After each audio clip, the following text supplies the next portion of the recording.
Think about how often somebody meets somebody, they get along great, then you go friend them on social media, and like they post hardcore. No, I'll unfriend in them. one direction or the other. No, listen, I'll unfriend them. And the moment they realize they're hardcore in one direction or the other, all the similarities they had just went out the window.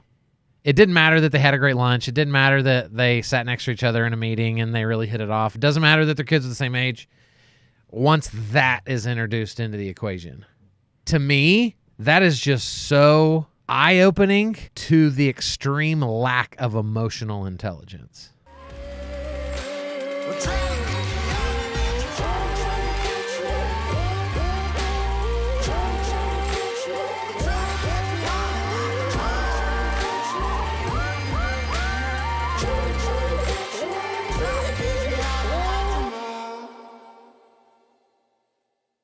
KD, Kyle Draper from the DTW, the Lone Star State, the Metroplex, because you guys think you're cool with all your millions of citizens.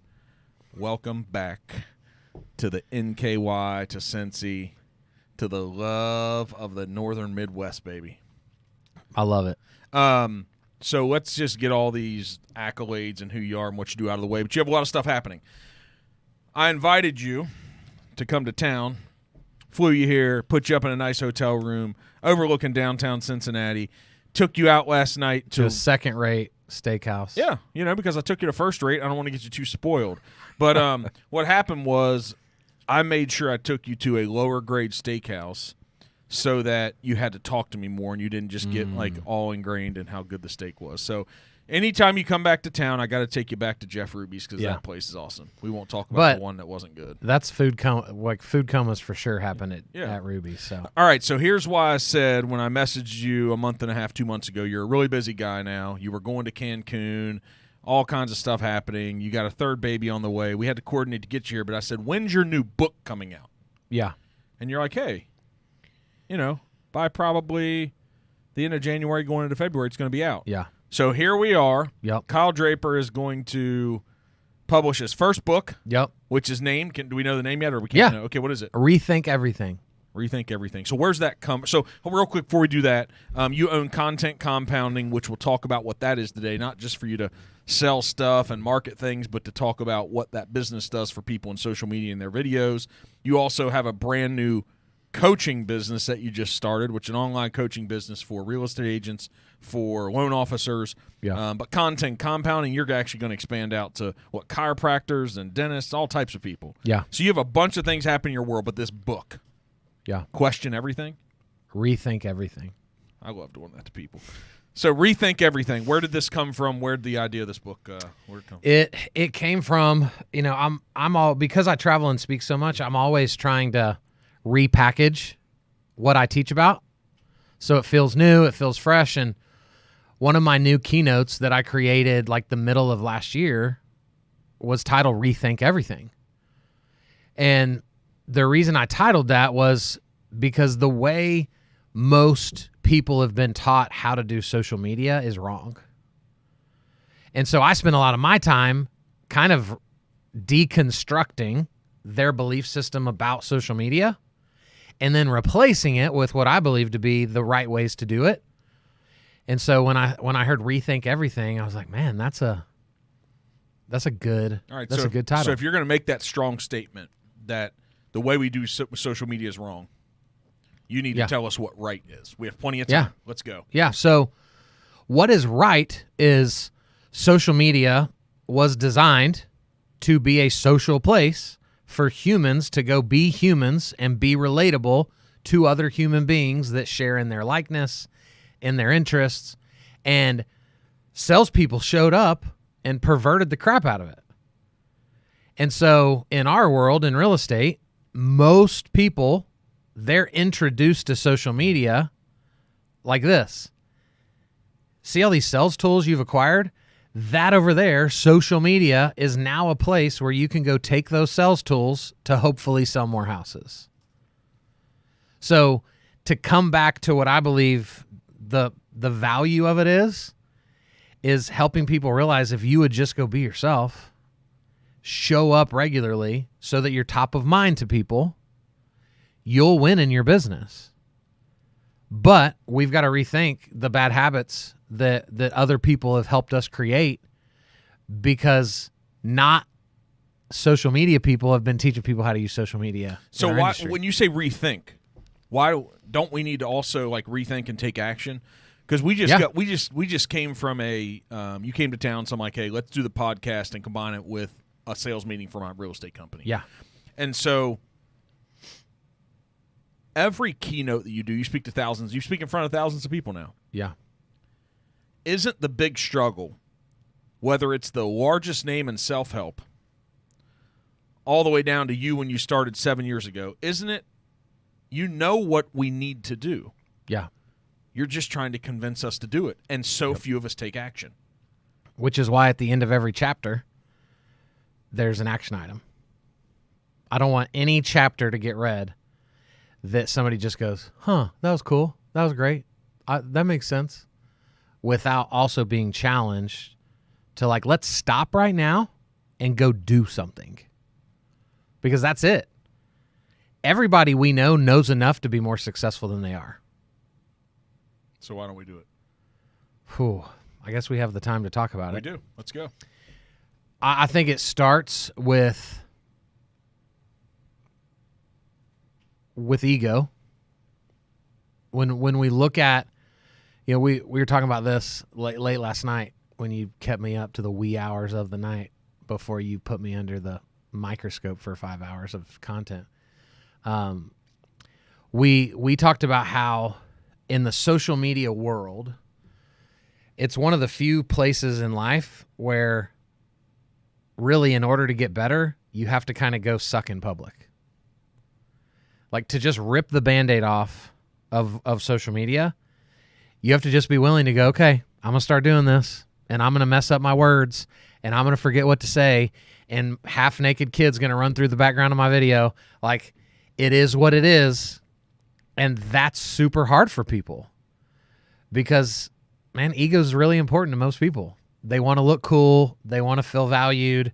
They want people to be jealous of them, and man, it's hard to get a 40-year-old, a 50-year-old, right? The average age of a realtor right now is still, 52? Yeah. And so I'm talking to people that are 5 decades into life, doing fine, and now we're going to blow it up and make you be uncomfortable. And most people, as they get older, just choose to avoid that discomfort. So when you talk about ego, saying that word, we all understand it and hear it differently based on what we think the word means. Yeah. Express what you mean about the problem that we're not doing social media the right way and we're not willing to take action. Yeah. When you say ego, what are you Yep. speaking to? So ego, right, for me, ego is what decisions am I making or not making to make myself feel good about myself, to remove pain, to remove discomfort, to remove opportunity to be wrong about something, right? So at its core, I think ego protects us from feeling harm, feeling discomfort. That's kind of the way that I would speak to it. So are we doing this the wrong way then? I'm sitting here. What I love about this podcast format is that we get into conversations you never know where they're going to go. What I love when I hear it, we talked about this stuff for an extended period of time yesterday and last night. But I'm sitting here thinking, okay, you're telling us that a bunch of us, me, humans, And me. aren't doing it the right way. Mm-hmm. And the problem is that you found through all these years of education and going deep into this, that's your specialty, is social media and video. Yeah. If the fundamental problem is our ego, you're trying to tell me and convince me that still just going out and doing the video, still going out and doing social media will fix the ego problem? How do we don't It helps. But don't we need to go work on the ego problem? Yeah. Yeah, I think all of us, and I think some people's problems, they only do this once. I feel like every morning I have to recheck myself. What am I here for? Who am I here to serve? What am I trying to accomplish? And if any of those answers are to make myself richer, to have more followers, to feel more validated, I've now robbed the people around me of actually creating value for them. And so I think it's an everyday check.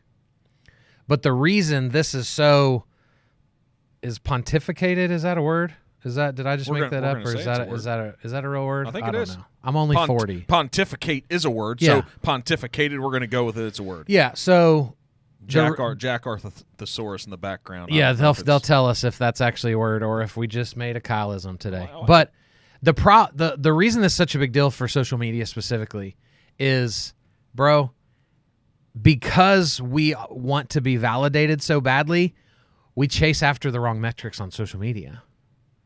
So the average person that's doing anything online, all they're going to value, if they're not careful, is, you did a video yesterday? How many views did it get? That's like me saying, bro, I worked out yesterday. And you go, how many pounds did you lose? That's a horrible question. That's not how working out works.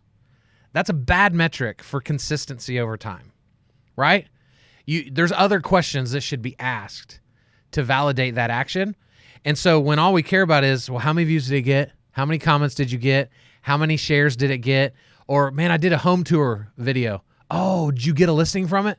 Like, we ask all these instant gratification questions that don't help us do this consistently over time. But not only that, Mark, it causes us to now chase the wrong thing. Now I walk in places and the question I get often is like, what's going viral right now? Because all they care about is ego. So they want to feel cool. They want to be able to tell their friend, like, hey, I did a video that got 500,000 views. They don't want to do a video that adds value to people. They want to do a video that validates them as a person. It's messed up, dude. And so this is what I'm trying to help solve for people.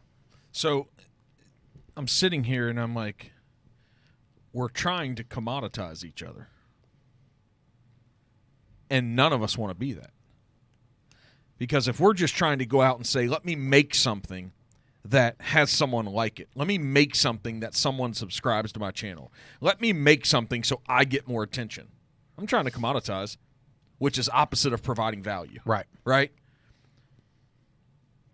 That is so fascinating that we know something fundamentally is not how we want to be treated. We don't want to be looked at that way. But when we reverse engineer it and we go to take action to do that, we try to do it to others. Yeah. These human brains, I swear, man. What are we going to do with these things? We're screwed up. There's no doubt about it. So your systems are trying to fix the screwed upness. See, pontificated was a word, so he gave us the thumbs up. Oh, good. But screwed upness is not. So I think I just created that word. But you said this in the sales meeting this morning, right? You said, guys, if you would come alongside me and give me 6 months and do what I say and give me 50 hours a week, you might not see it tomorrow. You might not see it for 6 months, but you're going to win in this industry. And what did I say win would be financially? Over $500,000. Yep. That's why most people will go, that's not true. Because they couldn't even get 2 weeks into taking action without seeing instant results. That's the society we live in now, right? Like, if I'm in line at Starbucks and it takes 2 minutes, I'm going, what are they doing in there? Like, what's wrong with these people? It's been 2 minutes, but they've trained us that it's supposed to be fast. It's supposed to be quick. And so now we all just expect what we want the moment we want it. And that's not how success works. And so very few people are willing to be committed enough. So without us sitting back here and complaining and talking about it and the unlock and how do we get people to take action, what do we do? So what does Kyle do? What does Mark do? What do people do that are going to listen to this? Because since we're not doing it to gain users of subscribers or listeners, we might have 2 people listening. Yeah. And so whoever the 2 of you are, yeah, what can we do to help them? Well, I think the biggest unlock right off the bat is, and again, I'm speaking from the vein of real estate because that's my... But I don't know if that's any different than the vein of any business. This probably, what you're going to say, could probably apply to a florist. Yeah. could probably apply to a chiropractor, Yeah. probably to a dentist, probably to anybody running an independent business. It's This local. applies. It's local advice. 100%. If you're a local business Yep. in any market, what I find so fascinating is a realtor or a florist or a dentist or a chiropractor, whatever. They all want to know, like, how do I get more leads? To which my question is, what are you doing with all the people you already know? To which their answer is nothing. And so if small businesses aren't careful, they'll go spend tons of money trying to get in front of a bunch of strangers without having ever even considered, what if we just add value to the people that already like us? Okay, so what's add value then? So add value is we could do this multiple ways. Value comes through telling a story, providing humor, or essentially just giving people something that they want to pay attention to, right? Value doesn't have to come in the form of, I'm really smart, let me teach you something. In the world we live in, if I can just put out a piece of content that gets you to laugh, I've added value to your day, right? You're stressed, you work hard, you grind it out. And so if I give you 30 seconds to go, man, that Kyle dude, I love that guy. He's hilarious. That's creating value in somebody's life. So we've overcomplicated, I believe, what value is. But if we want to strip it down to like a specific way to do it, what I do, this is the way I do it, is I am always aware of the questions being asked by the people I hope to serve. And so today, right, we spoke at sales meeting. People asked some questions. I am taking inventory at all times of those questions. And then next week, you'll start seeing videos pop up, and you'll go, that was a question that we got at sales meeting last week. I'm acutely aware of what the people I serve need and want, and then I provide content that speaks to that. It's not always sexy. It's probably not going to go viral. But when somebody shows up to my social media, because they already know me, it's going to serve its purpose.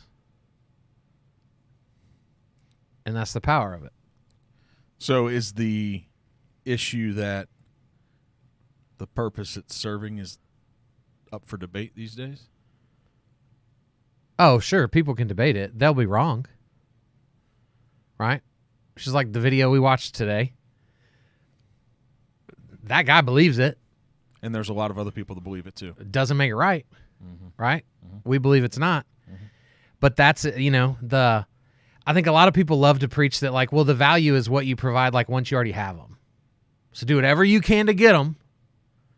And then because you're a good dentist, because you're a good realtor, because you're a good whatever, I just believe that I want to be adding all the value I can out here, because in the long run, it makes me so much money. Why does it make you so much money? Because now, right, when I started speaking in this industry like 5-ish years ago, I had to jump through hoops to convince people that I was legit. Nobody knew who I was. Not me. Well, you got to sit in my teaching.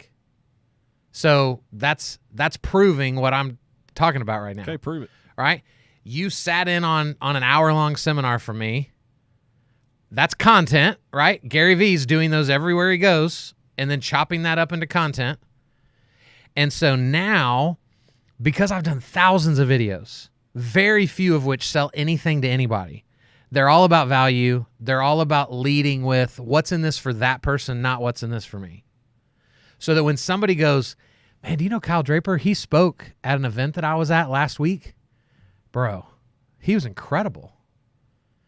Nobody picks up the phone and calls anymore if that's the case.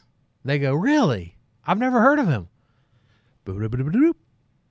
Now I've Googled you, and I am at the mercy of whatever they see.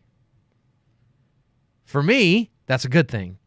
Thousands of videos, thousands of people saying great things about me. And so then when they finally call me to speak, the question isn't, how much are you? The question is, when are you free? And dude, it's so weird. And you've seen this. Like when the buyer knows you so well, they don't even ask you questions about how much does this cost? What's the fee? Like they just know, like, man, we heard you're great. We looked you up, dude. You're doing incredible things. When do we start? And it's such a weird part of the process when we've already put in the work to validate ourselves out in the world. And that to me is the ultimate power. Most salespeople have to jump through hoops over and over again to the person they're sitting across the table from. I don't have to do it anymore. And a lot of other people don't either, because all the social proof they need is sitting out on Facebook, Instagram, TikTok, LinkedIn, YouTube, wherever, for people to go and validate. What happens when so many of us are intimidated by turning that smartphone around and hitting record? And us, let's say that what's in my head and what I've learned about the industry that I'm in. Yeah. Let's say that's valuable to people. Yeah. But something happens when we turn that camera around and we go to hit record. Yeah. The value doesn't come out because of insecurity, because of a lack of confidence, because we're worried about what everybody thinks about us. What do we do? Because I think this is the reason why so many people don't create video. Yeah. Don't do social media right. They have value. Right. Right? The best bakery in town, whoever that is, Yeah. has value to us if we like cupcakes and donuts. The best coffee shop in town, if it's the best coffee, for people who love coffee, they have tremendous value for us. The best financial planner in town, if they're the best or even one of the best, they have a ton of value. But they're having trouble articulating that. Yeah. There's multiple answers to this question. Right? The most basic is they just don't believe that they're valuable. Or they don't believe that they have something that someone desires, to which I would say, did you meet with somebody yesterday about a potential sell? Yeah. Did y'all talk for an hour? Yeah. Did they ask you a bunch of questions? Yeah. Did you answer them with confidence? Yeah. Then you have value. Where we've perverted it is we've just let this little device get us all crazy. Because this is the most painful mirror on the planet. Because the Kyle that I see when I look in this is not the same Kyle that you see. Because when I look at it, my deepest, darkest secrets pop into my mind. The things that I know I've done in my past that maybe people don't even know about pop into my mind. And then now that's the Kyle that I think I'm providing to people. When you see it and you think, guy you met at Inman, guy you've become friends, like we are so much harder on ourselves than we ever are to others. And so that to me is the biggest practical thing that we have to overcome, is just knowing that like our minds are lying to us about who we think we are. Because when we compare that to what everybody else says, it's a totally different story. And then, Mark, if we would, like, social media has made us do so many freaking weird things. If we talk to an insurance agent, a company that, cuts lawns, and we said, hey, we've got 30 people in a room that are thinking about hiring a lawn service. They're thinking about moving their insurance. They're thinking about getting their teeth cleaned. Would you come in and put on a seminar about why what you do is important? They're going to be like, heck yeah, man. When is it? It's in an hour. Let's go. They don't need notes. They don't need a teleprompter. They don't need any tools. But then I go, hey, meet me in my office. I want to interview you. And we're going to put it on video. I mean, what? what am I going to say? What am I going to do? And so it's the same. And so what I want people to begin to reconsider is if you would be proud of putting on a seminar for 30 people in a room, why can't we be proud about 30 views to a video? You get 30 views on a video and we're going, bro, you suck, dude. What a freaking loser. Why are you even doing this? 30 views? Those are still human beings. Is it because we're trying to calculate wins, like in a short time frame or something? Are we not understanding? I think so. Are we not understanding it properly? Yeah, we're miscrediting where the value lies. We've been taught the value lies in the viewership that it has. Dude, there's so many. I put up a story on my Instagram right before we started recording this of you, right, that says, one of the greatest leaders I know. Wow. And then I said, just kidding, he's the worst. No, I'm just kidding. I didn't say that part. But the whole point to me is, like, I whenever we're together, my thought is always, this guy is the best kept secret to people's lives being better.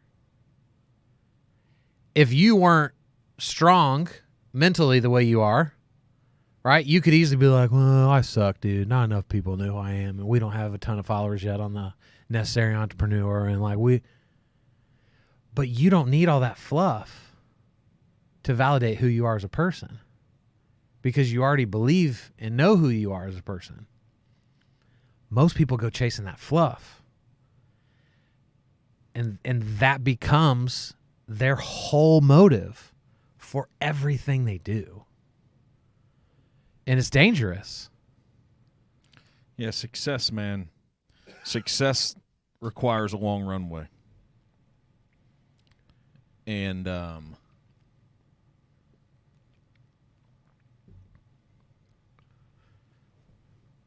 you have to be willing to go down the analogy of the long runway, or wherever that crept in my mind.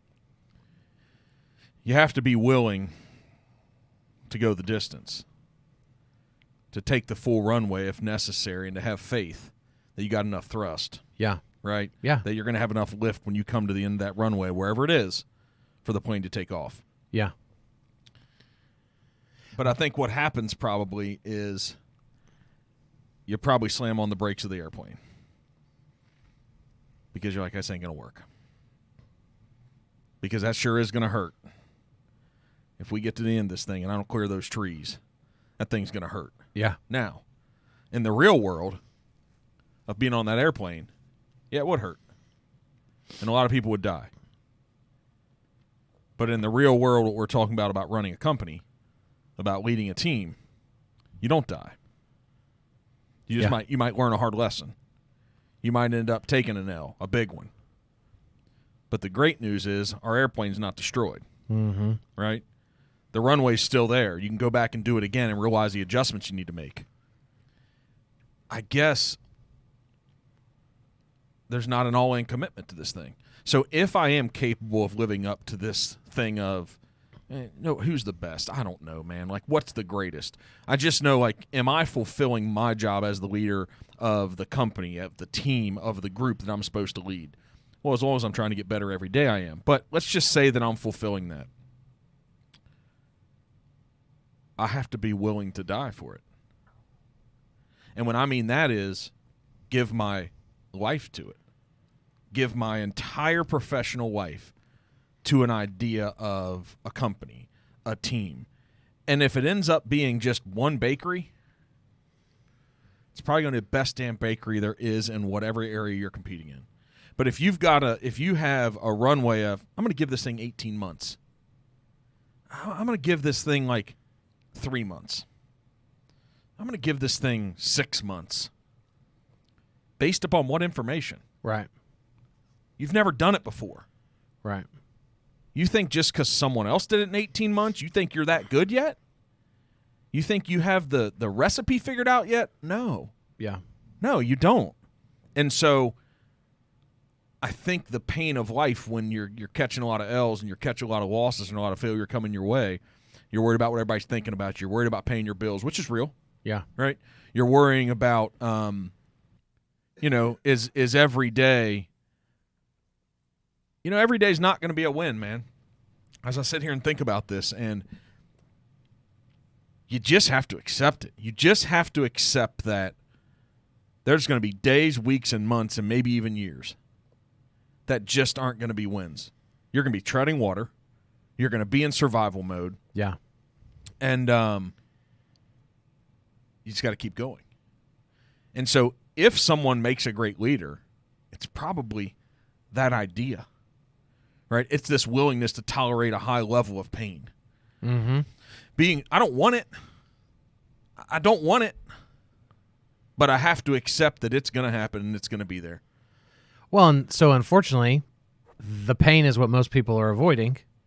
Like my story, right? Pastor for a long time, decided to go into the business world. And my track record was I got into roofing. My natural charisma, my natural gifts and abilities made the first 2.5 years easy. And then the moment it started getting hard, I don't know if this is my thing anymore. So then I started a company building websites for realtors. My natural charisma, my natural gifts and abilities took me about another 2.5 years. And then it got hard. And I thought, man, I don't know. I don't know that I want to do this anymore. This isn't for me, right? Every excuse I could think of for why the answer was not lean in and get uncomfortable. Then I jump into now what I'm doing today. And at about the 2.5 year mark, I'm in my accountability group with my mentor and several other leaders. And I walk in and I go, guys, I think I'm kind of done with this social media stuff. My dad's kind of struggling in the family roofing company. I think like what I've learned doing social media could really be valuable to what. And thank God that one of them was like, what are you doing? You're so good at this. Lean in. And I'm so thankful that I had people willing to speak harsh truth to my life, because now, right, we're 5 years into this for me as a speaker, and there's several other companies now involved, but I was ready to throw it all away because my MO was, well, it's starting to get hard. If I do something new, it'll be easy for a couple years. And I don't think I'm far off from the average person. That's the way they live their life. Why do half of marriages end in divorce? Because they're like, whoop, we just woke up. Not as much fun as it used to be. We'll just start over. That's my story. And there had to be that moment of someone to go, bro, you're about to screw all this up. You got to lean in. There's so much more of you available, but it's not going to just rise to the surface because it's easy. It's going to happen when you commit to what's hard. So it's essential that you surround yourself with what type of people then?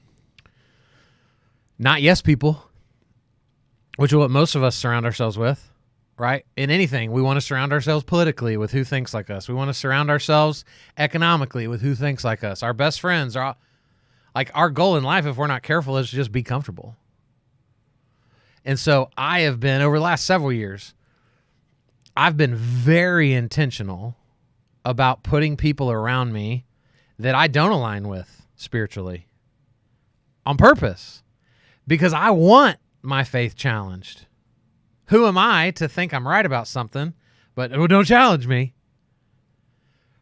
I want people that think differently about business. I want people that think differently about marriage, because I want people to be able to speak into my life from different perspectives. And then ultimately, I want friends, which I'm thankful to have, that don't just fluff me up, right? And I get done speaking, they're like, bro, you're incredible. You're amazing. You're the best. Nobody can do what you do. Who gives a crap? I already know all those things. I want people that are like, bro, there was this one little part that I thought could have been better. I thought you were going to take it here, but you didn't. Would have been better if you'd have gone that way. And it hurts for a second. But that's how I leave Cincinnati and get better, is because you're speaking into my life, not just celebrating the life I already have. And I don't think most people are willing to be like that. What made you willing? Was it your why? Yeah, you know this story. Like 4 years ago now, I remember speaking at an event at a golf club. My wife is blowing up my phone while I'm speaking. I can't answer. I'm speaking at an event. And unbeknownst to me at the time, like, she's blowing me up because our electricity doesn't work at our house. And I remember walking into the parking lot,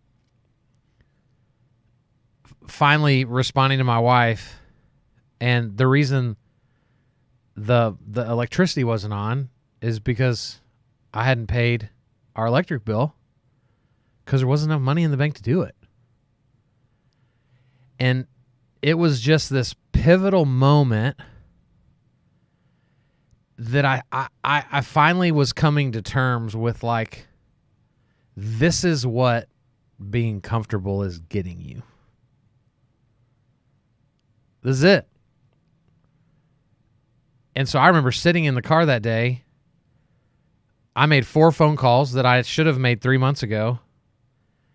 I got 4 new coaching clients for $1,000 a month. And it changed everything for me.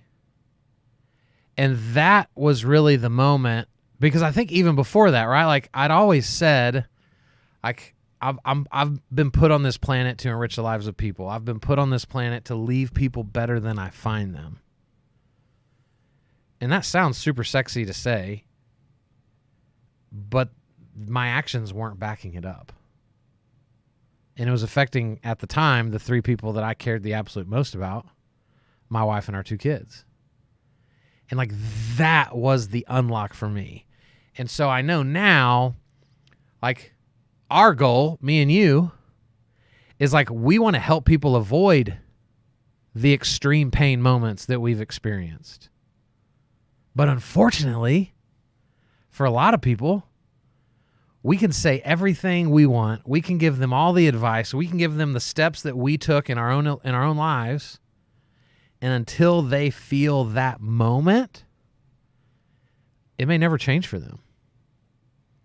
You know what I've realized is that the most value that we can provide is just be there in those moments. Yeah. Right. Yeah. Because if that's what caused the spark for us, those moments. Mm-hmm. And I don't necessarily know if it's a spark that, you don't know it's there.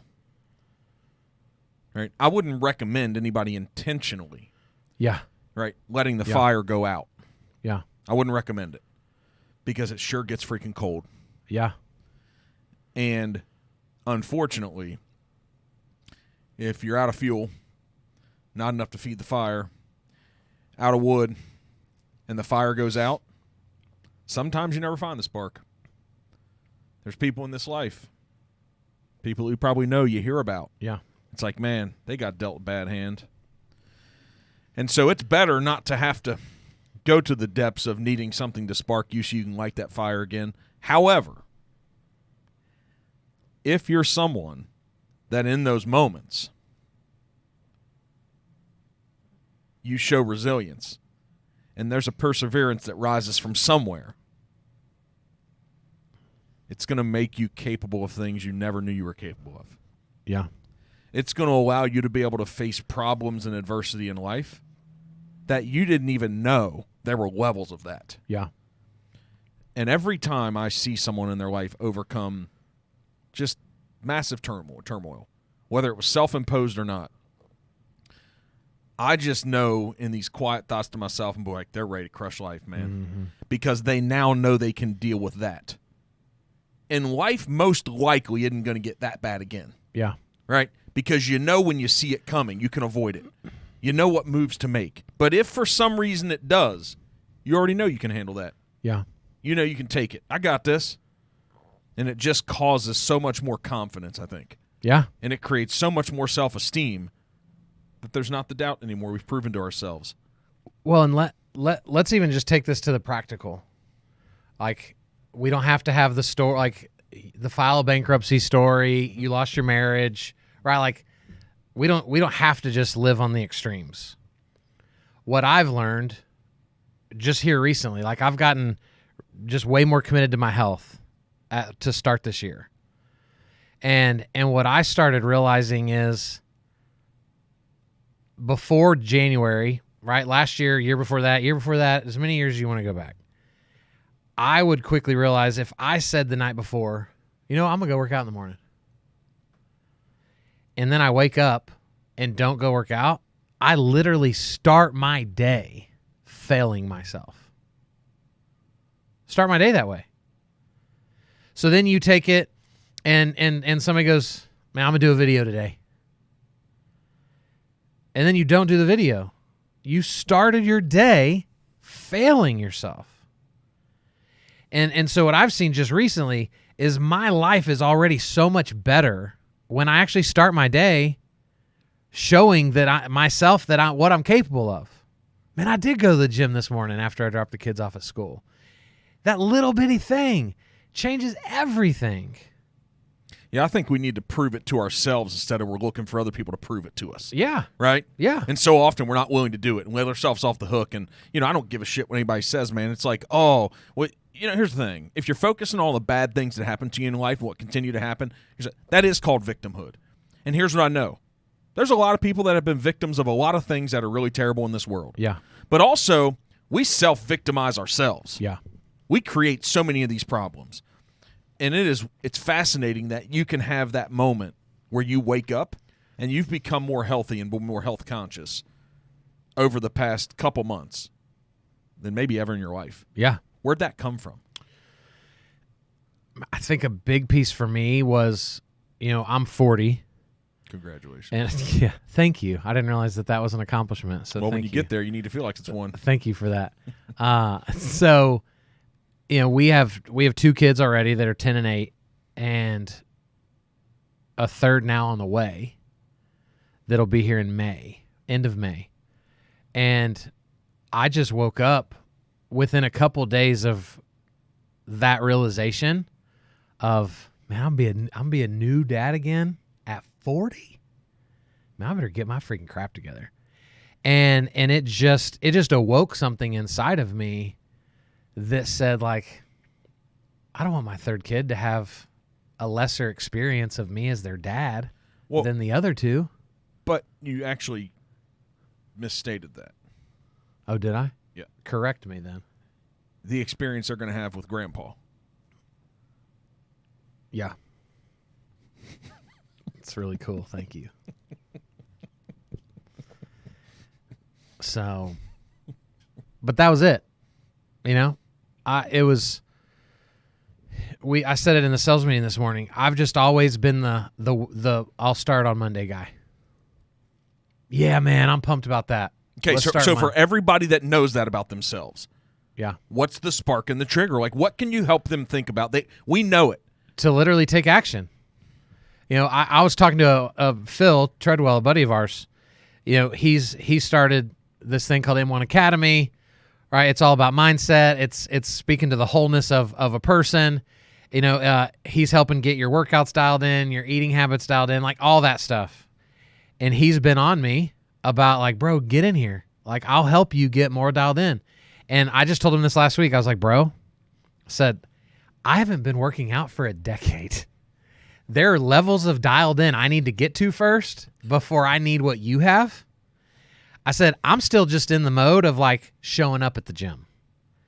I don't have a crazy regimen once I get there. I just know that I need to get here. And so I think that first step is just think of a tiny action that you can take right now. For me, it was literally, I'm going to show up to the gym. I don't even know what I'm going to do when I get here. And that's still true as of right now. I don't know what body part I'm going to lift when I get there. And, of course, people could be like, well, that's really dumb, bro. Like, That's important. It is important. But what's more important is establishing a habit of just getting to the place. What have you discovered about this path that we've known each other for 4 years now almost? Yeah. Wow. You're such an improved human being from those 4 years. Ooh, there's no doubt. But that's not saying much. That may just speak to how there's the worthless I was. self-deprecation. There's the comedian coming out. Describe this current human experience of this conversation we're having around mindset. Like, it's everywhere. Yeah. Everywhere. Yeah. And I don't think I even heard that word. Yeah. Until like 5 or 6 years ago. Mm-hmm. You knew it's there. It's Sure. in the dictionary. Sure. You know it's a thing. And there's books from the 1940s that speak to it, just using something different. Yeah. What about it? So, man, I definitely don't claim to be an expert on any of this, but I read the other day in a book that I'm reading right now called Crash the Chatterbox, and the author talks about how the average adult has 60,000 thoughts a day, and that 80% of them are negative. That's 48,000. The average adult has 48,000 negative thoughts a day.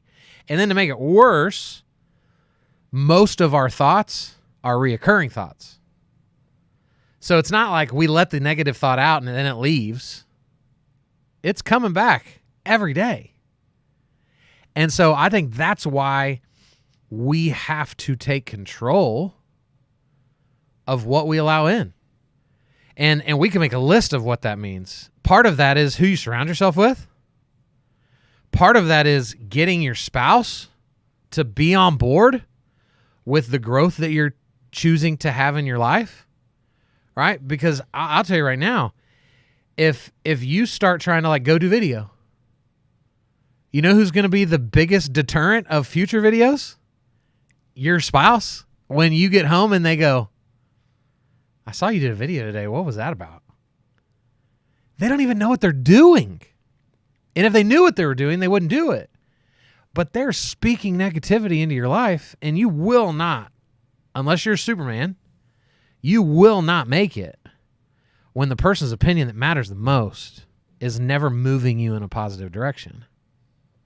It's powerful. And so we've got to change the people we allow around us. We've got to change what we listen to. We've got to change the books that we read.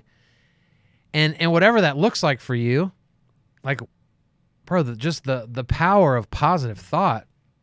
I mean, it's unbelievable. What are people smarter than us? What do they say that, like, the average human uses 10% of their brain? Mm-hmm.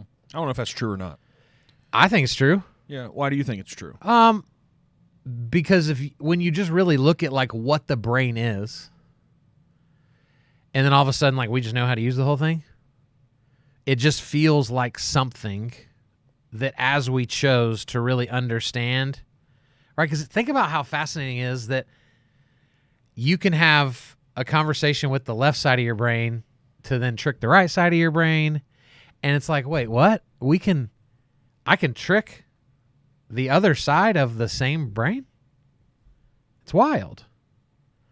And so that's why I just think it has to be true that we're just capable of so much more. Well, I agree with that.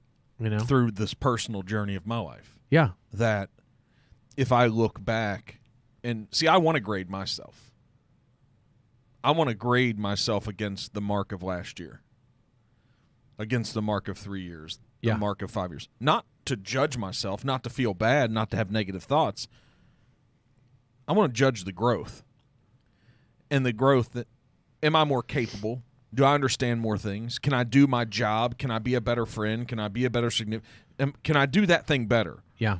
Because so many of us do. Some probably do it worse, but even the ones doing it worse know they're doing it worse. Yeah. And so there's something about your brain growing that's it's just really weird and really unique. So why is it that when we talk about mindset, even though we're not experts, but this is a big of us being leaders and you being a coach in so many areas and training leaders and training all sorts of business people. And when we talk about mindset, there's two types of them. People know this. There's a growth mindset, right, and a fixed mindset. Yep. I think that goes hand in hand with somebody when the glass is half full and the glass is half empty. It's how you see things. Yeah. Right? And I would actually choose a third option, which is the glass is refillable. Because there's days where it's not half empty, it's empty. Like, let's not sugarcoat it. Mm-hmm. Today sucked. It was horrible. I hope this day never happens again. But thank God I can refill it tomorrow. What did we talk about last night about something I shared with you? I went on for about 15 minutes like I like to do about what I feel like my purpose. We won't talk about the purpose of life because everybody has those different types of things. Sure. It's based on our opinion. Yeah. But do you remember the main thing as we were sitting at that long 3-hour dinner that I talked about, like where I start and end every day with me? Because I have two things that I'm supposed to do. Yeah. What was the one that was really the center of it all? Taking full responsibility for everything. It's a mindset. 100%. Right? Because if I'm really honest, there's some outcomes and things that happen that others do to us that weren't fair, things that we weren't in control of, right? Yeah. But what I figured out for myself is I shouldn't spend any mental thought in any time worrying about those things I literally can't control. Right. Yeah. Right?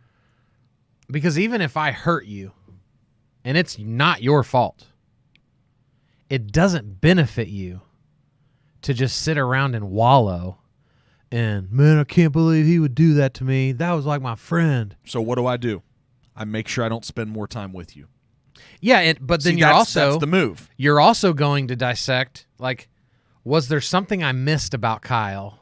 Was there a red flag somewhere a year ago, 6 months ago? And now, again, the answer could be no, and I'm just a jerk. Or is there something I did to him 2 years ago? Sure. Is there something I did to him a year ago? Right. What did I do that contributed to it? And so many people get caught up on this thing, these people that want to be, and again, I'm not trying to piss anybody off or counter them on stuff, but so many people want to stay in this place of how they were victimized. Yeah. These things can coexist. You were victimized by somebody in some way. All of us have been in our lives. Yeah. Some way worse than others. We need to quit comparing the negative and bad experience in our life. Whatever the worst thing that happened to you is the worst thing. Yeah. Might be worse than mine, might not be. We got to stop comparing it. Yeah. All right? And so if we spend time there about that victimization, man, you're not growing, you're not evolving, you're not learning. Did you contribute to it? Didn't you? What type of people should I make sure I surround myself with? Who put me in that position? What did I decide in the past that if I make a different decision, I don't end up with the same thing happening? And, man, this world just doesn't. There's so much of this world in the traditional news media and so much on social media. We don't want to let each other go there. Like, what are we trying to do? Like, protect? Well, don't make them feel bad. Well, don't do that. What happens if they go down a bad mental path? Well, I just know that the only chance you've got is to take control of your thought in your life. Yeah. That's what I figured out. It's the only shot I have. Yeah. Do you think that's a better approach than the alternative, what I'm talking about here? It has to be, right? Like, I know very few people that said, you know what, like, I just wallowed in how unfair that was for a year, and then I got better. Like, that's not how those stories go. The story goes, I wallowed in it, and then I got divorced, and then my kids don't really want to be around me anymore, and then I lost my, like, it just leads to the path of destruction. Yeah. Like, here's the thing. I wasn't raised in a family that had financial wealth. Yeah. We can call it poor, we can call it whatever. Yeah. I didn't have the benefit of a family being able to send me to a private school. Yeah. Am I a victim because of it? If you want to be. Yeah. I didn't have as short of a runway to get to an elite 4-year college like those kids maybe did. Am I a victim of it? If you want to feel that way. Right? Yeah. You know, I'm the youngest of 4 siblings. We all had different experiences. We're very different people. Was that unfair for some of us compared to the others? If you want to think that way. Yeah. Right? Yeah. But if we allow our mind to even think about what happened to us, we also have the power to think about, all right, what can I do about it? Yeah. This is what I've seen with so many people that is holding them back. It's 100%. It's that combined with not concentrating and focusing on their why as much. Yeah. So I think this why subject is very important to you. Yeah. Because you understand how significant it is to others. Go down this path on what you're seeing in people on their why, which is the why for wanting to do anything. Like it can be, like, hey, I want to have a family. Well, why? Well, hey, I feel like the society person, I want to have kids. Well, why? I don't want to have kids. Well, why? Well, I want to go get a graduate degree. Well, why? I want to change careers and go do this other thing. Well, why? Because I found if you don't have that why, you got a strong likelihood of quitting. And most people hate that 3-letter word because they feel so challenged by it. And they see that as a bad thing. One of my favorite books, Blue Fishing, Steve Sims, right? One of his things is he always asks why 3 times. Because the first time, they're going to tell you what they think you want to hear. The second time, they're going to tell you what they think they should say. And then the third time, they're going to get closer to the truth. But most people, like if I walk down to one of your agents that was doing something and they're like, oh, check out this board that we made. I'm like, why do you do that? Most of them would be like, how dare Kyle ask me that?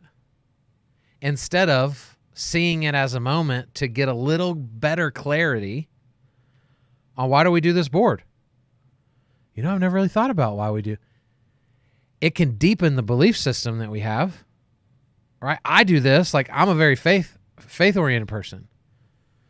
Most faith people of any faith, they get so pissed when you're like, oh, really? Why do you believe that way? Like they're ready to fight you. I'm going to get in a lot of fights in my life then. Right?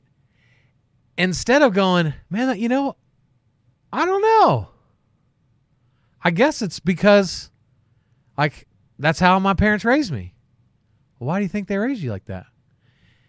Man, I think there's just so much potential for unlock the more we're willing to give to answering that question for all of us. You know, I've had to have some really big bouts with, like, why did I let myself get to the unhealthy place that I got?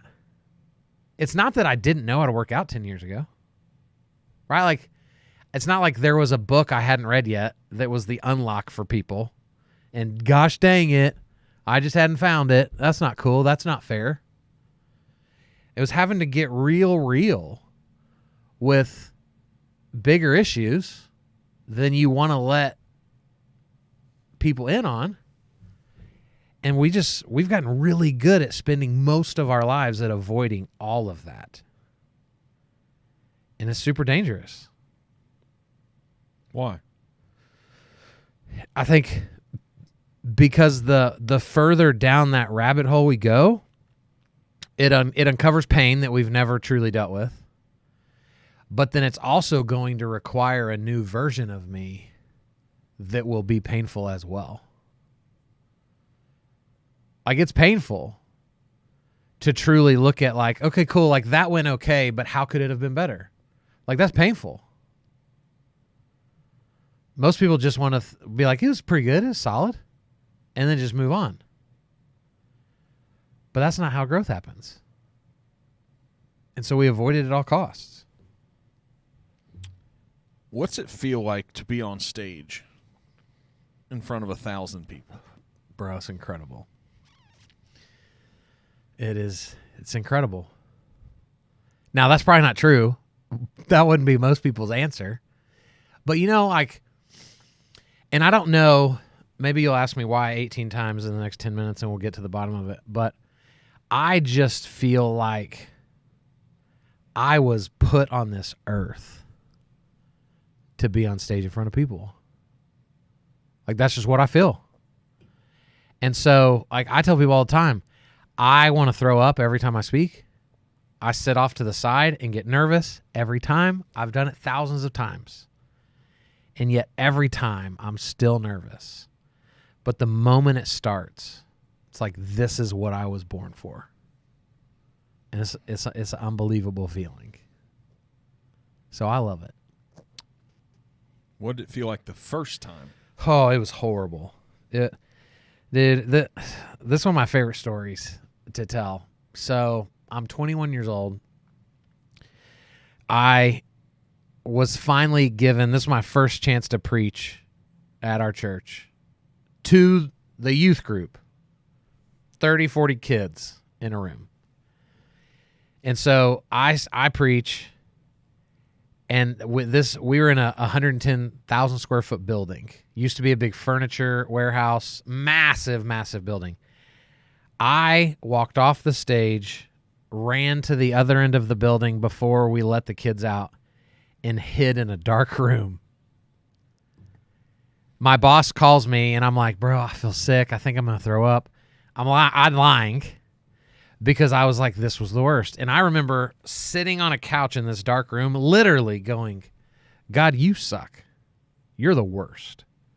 Why would you call me to do something I am so bad at? And I was pissed. I was crying. And I'm so glad that I didn't knee-jerk in that moment and then start sprinting away from what I believe my greatest calling in life is. But it was horrifying. And my stomach like gets in knots every time I tell the story because it was the worst. But I'm thankful that I stuck it through, but I'm also so excited to see where I go. Right? Like, I haven't arrived. I haven't reached the pinnacle of what I'm capable of, but it's going to require a different version of pain tolerance for me to get to that next level. And I'm excited to see like what that continues to look like. So you obviously haven't reached the level of pain tolerance that you're unwilling to endure, or you wouldn't be speaking to I can't wait to see what the next version looks like. Sure. Because you're willing to invite more pain. Do you know what your level is? I don't know. We're going to find out. I think that's when my favorite advice to give, and I think this fits for anything, but when I'm doing social media specific stuff, which is what I do most of, I love to tell people that my superpower is that I care more about helping people than I care about looking stupid. So while you're stuck and like, I can't post this video, look how fat I look. I can't post this video. My hair wasn't in the right place. I can't post this video. Like I didn't even do 0.3 the right way. All that is revealing of is that your issues are more valuable than the people you say you want to help. I'm opposite. I'll do whatever it takes to create value for somebody else. And I think that's kind of the unlock. Now, that may not be true in every single area of my life, because until now, right, like that wasn't true of me in my health journey until 2 months ago, right? So I think we've got to understand that just because we've experienced the unlock in one area, it doesn't mean we've also experienced the unlock in another. And I think that's part of the whole take responsibility for everything. Because it'd be really easy for me to just take responsibility for what's currently going well. And then you're like, well, what about that? And I'm like, I don't really want to tackle that. That's uncomfortable. And then you sit and talk to a guy like me, and I'm like, why not? Why? Right. So we have to get good at asking ourselves that question without it destroying our self-esteem. Yeah. That's tough.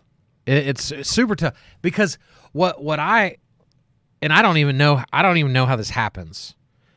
Which is what every time we're together, like this is what we're trying to figure out. because there's such a fine line between teaching someone to become confident but not a douchebag. Which is AKA arrogant. Right? Some form of it. Like most people begin to develop some confidence and then they become just this arrogant person that nobody even wants to be around anymore. There's very few people that develop the art of truly becoming great at their thing and not thinking they're better than others. Right. Where they don't develop an elitist mindset. That's so rare. Yeah. And you know what I was what was fascinating to me, so like 2 weeks ago I got to hear Gary Vee for the first time live. So there's probably 400 people in the room. And of course, because of what I do for a living, I'm paying attention to things about him that I just don't think the average person is that doesn't speak for a living. And what I found fascinating watching him is during Q&A, the person would just start talking, and he would always stop them and go, "What's your name?" "Mark." "It's a pleasure, Mark." And just his willingness to like say the name back to them. And, he'd do one of these, like, put his hands together and kind of do a little bow. Like, it was obvious that there was always a reverence that he was giving to people, that it wasn't just like, "I'm Gary Vee, fools. Like, you're lucky to even get to ask me a question." But I've seen other people, and it's the exact opposite. Like, they're almost annoyed that they're having to be in the, and I think it's those little things that we've got to keep in check. And I was fascinated by that. All right, so you have some new things that are happening in your life that you're building, that you're implementing. So one is this, it's called Academy 18. Who knows why we name things? Why did I name my real estate company this? Why'd you name content compounding? I don't know. It's in our brain what we think connects with this idea of the thing we're doing. So, Academy 18. It is a training platform for real estate agents and lenders. You know me, I'm not going to let people off the hook without some of these tough questions. Yeah. Why create something new when so many of them are already out there? Yeah. So for me, it's a great question.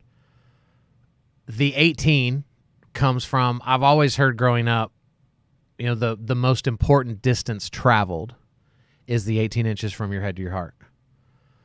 And as I thought about, because I asked myself this question, why do I want to start a coaching company? There's 1,000 of them, right? Like, what value do I have to offer that somebody else can't already offer? And what I ultimately came up with, man, was like, I really feel like anybody can teach you how to do real estate. As you know, it's not hard. It's simple. Right? It's simple. Basic. Yeah. And I believe anybody can teach you how to do social media. It's simple. It's very straightforward.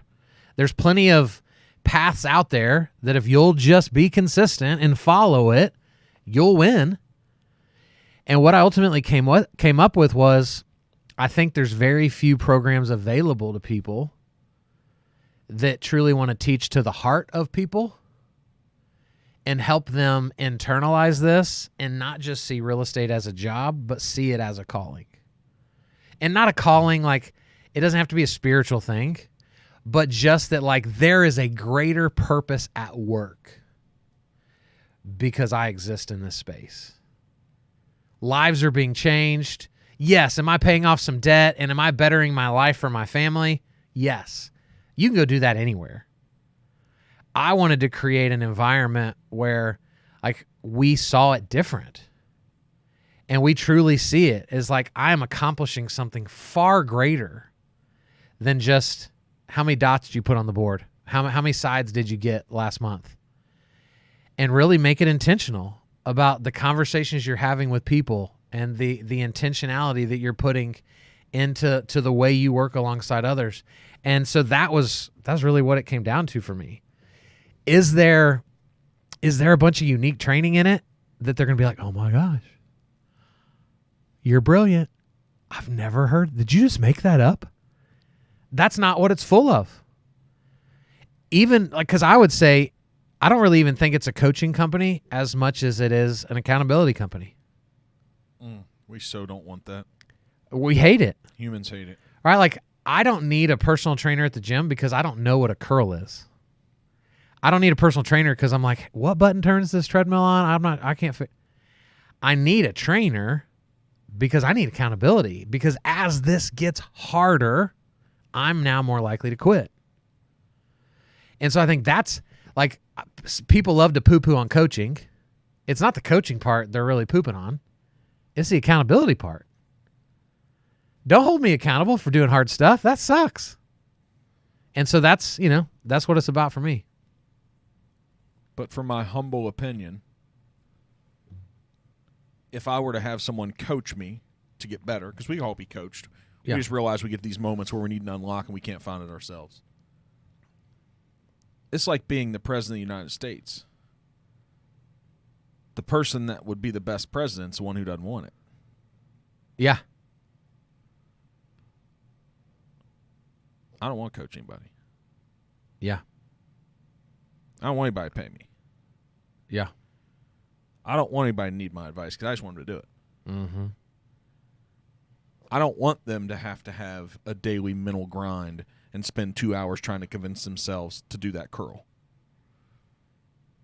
I just want to be their cheerleader and be like, good work. Keep going. Yep. Don't pay me. I don't want to be your coach. Be resilient. Be persistent. So make sure you're that way.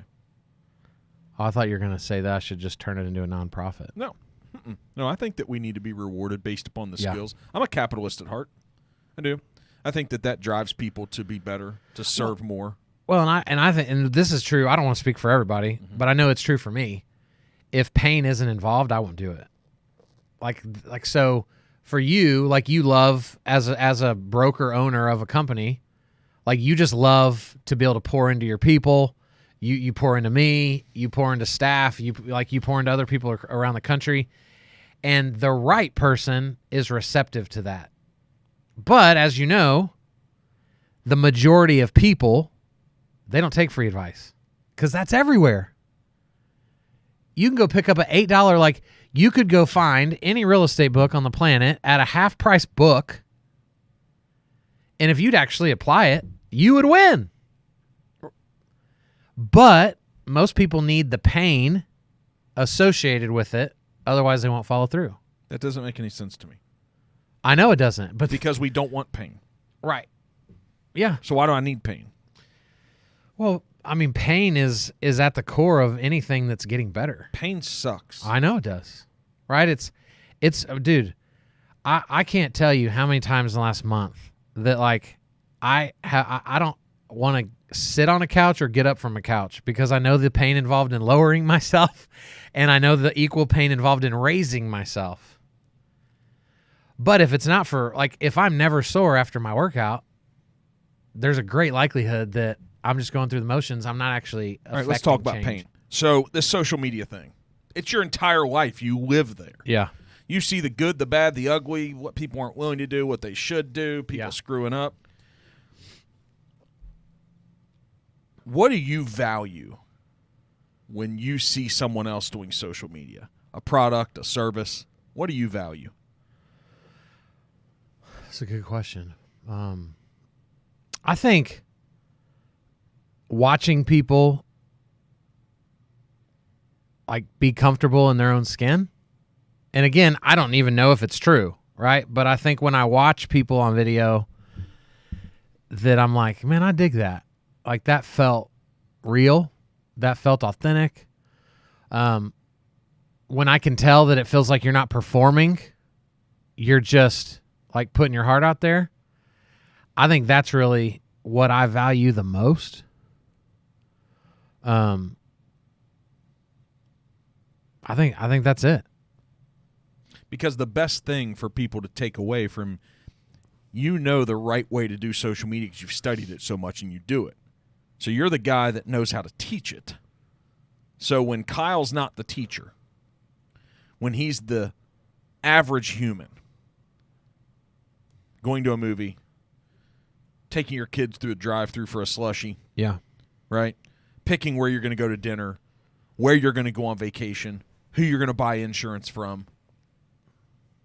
How does that world that you teach, how does that influence your buying habits? Well, what's fascinating to me is I hate social media. I hate it, which is wild that this is what I get paid to go around the country and do, but I hate it. I don't feel like I'm a confident person, so I don't need the validation that a lot of people crave on social media. So I don't post a cheeseburger because I'm this freaking narcissist that, man, I need a bunch of likes, man. I'm going to post this cheeseburger, man. I'm an influencer. I'm cool. I do it because it works. And so I think the biggest thing, like the biggest mistake that someone could make that knows me is allowing the excuse to come in that, well, of course Kyle's good at it because he loves this stuff. Like he does this every day. I hate it. I love going on trips with Lana. And I go, I'm not posting while we're here. I'm not even going to take a picture. Like, I love being completely unplugged. I'd prefer to live my life that way. But it works.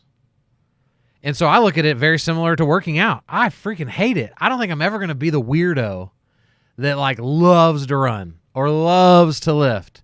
I hate it. But I'm learning to appreciate the value it adds to my life. Okay, so this is a fantastic conversation. What do you feel? You know, my personality and who I am, I have passionate opinions about things. Yeah. And I am not afraid to share them often. What? Thank you, sir. I think that's semi-insulting, but thank you.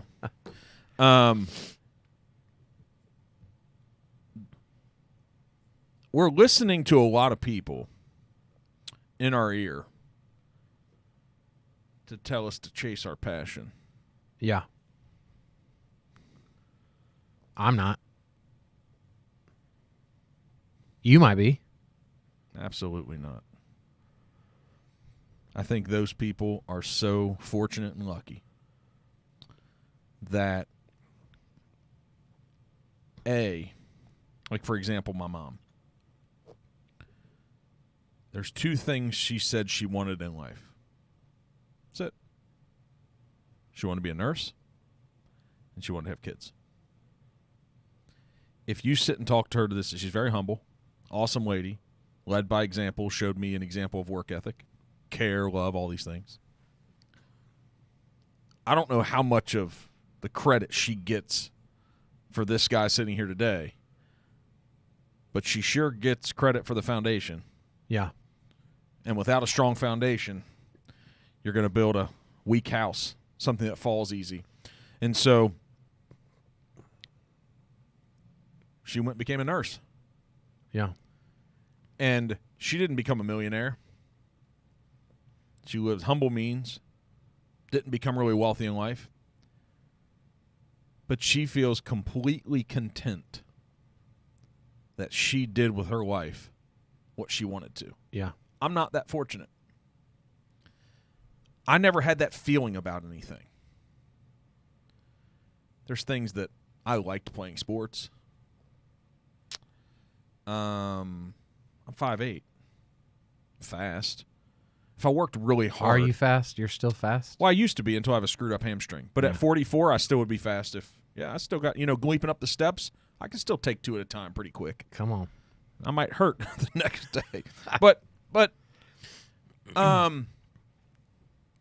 I never followed any passion.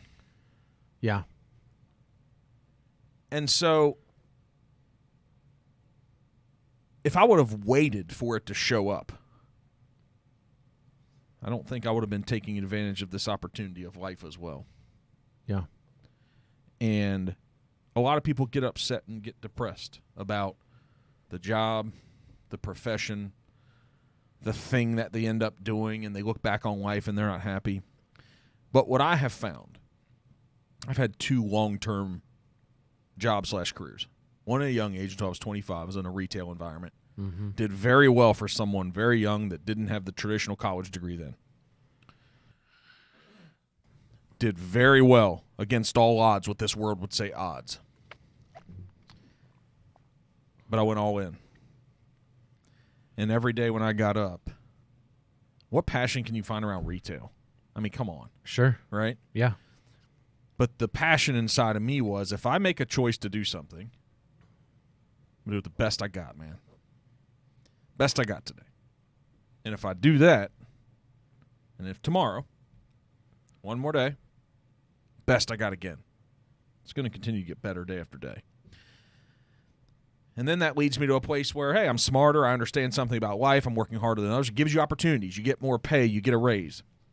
And then I'm sitting in a college course, come back to Northern Kentucky, and I take some night classes because I'm like, I need to finish this degree. I got to get this piece of paper between Northern NKU and Thomas More. And I'm like, man, I didn't have any big purpose behind it, but I'm like, I don't know what I'm doing. Let's do this. I'm sitting in a class with an adjunct professor who isn't, if you're adjunct, it's not your career, right? You're teaching a few extra classes randomly, and you have a job somewhere most likely. And he takes a little bit of interest in me, smart guy. And I was sharing with him in some business economics class about how I was burnt out in my retail career, and I was going to make a change. And he asked me, he said, you heard the story before? Yeah. So he says, so what are you going to do? I said, I have no clue. He said, you should be in commission sales.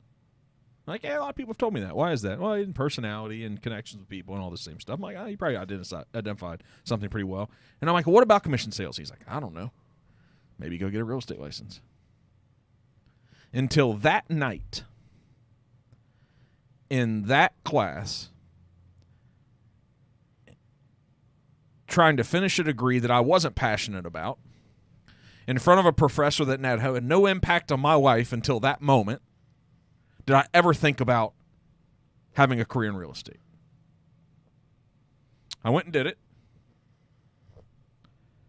And then every day since then, the past 18 years, I've woken up and given it my all and done absolutely the best I possibly know how to do that day. A lot of failure, a lot of no's, but I just come back and I was resilient.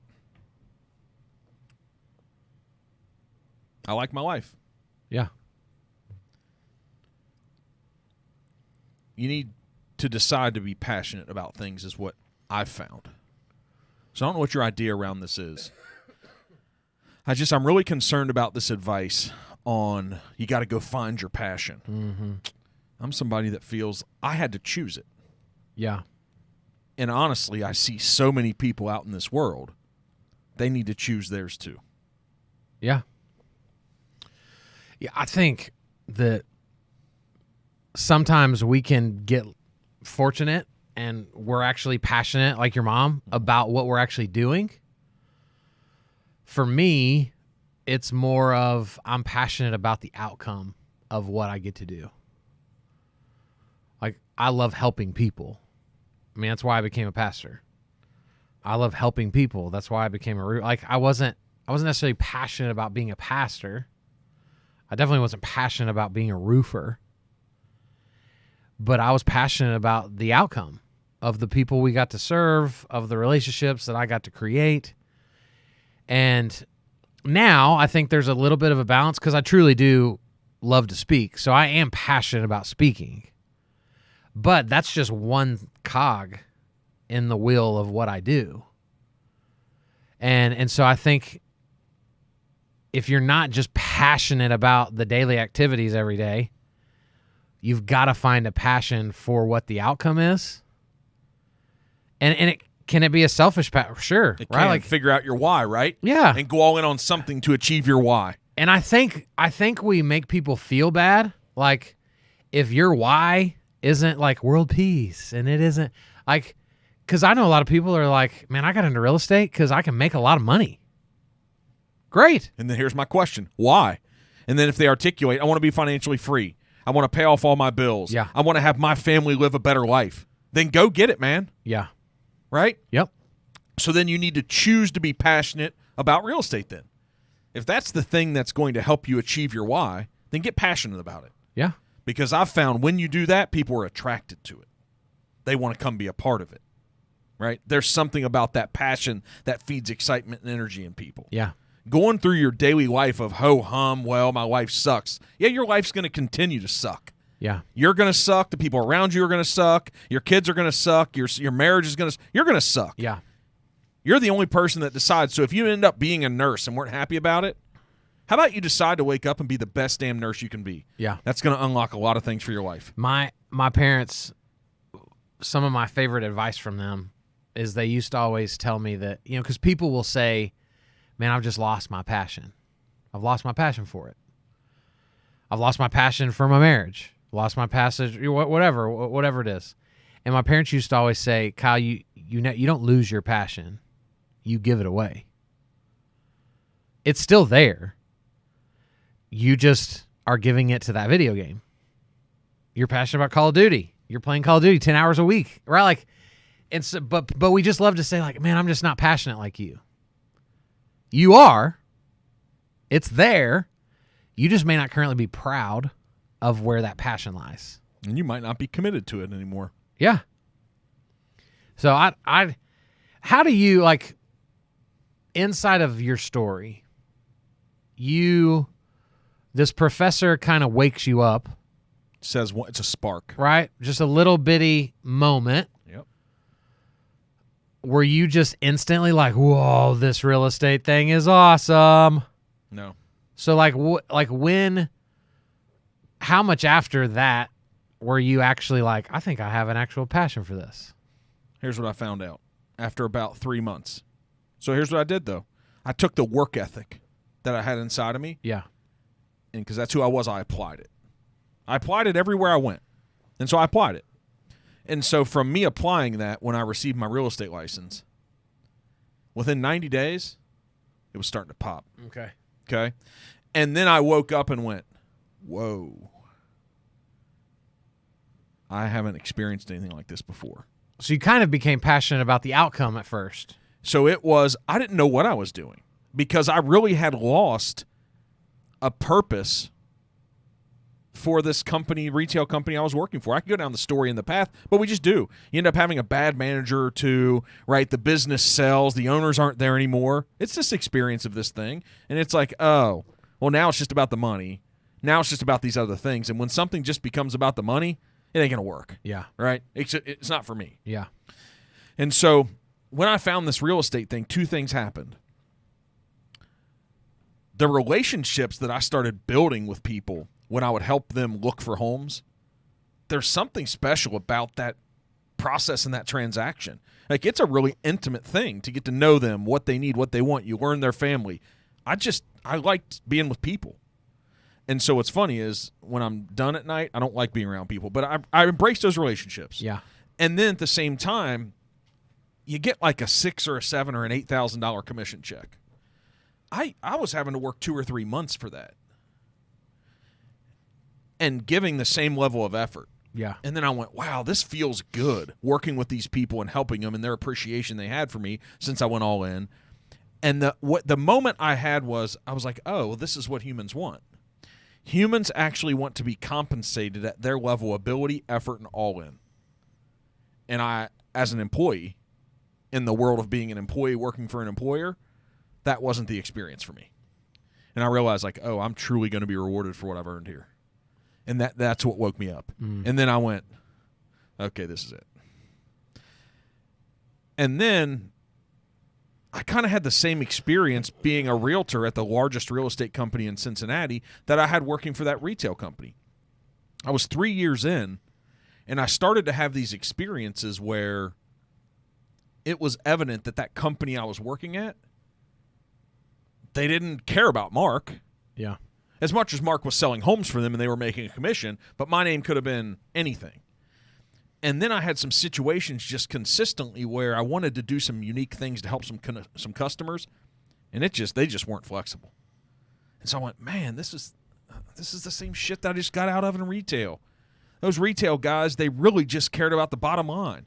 And if I heard one more unit per transaction, one more thing about loss prevention, one more thing, I mean, just like, God, man, this is supposed to be about people.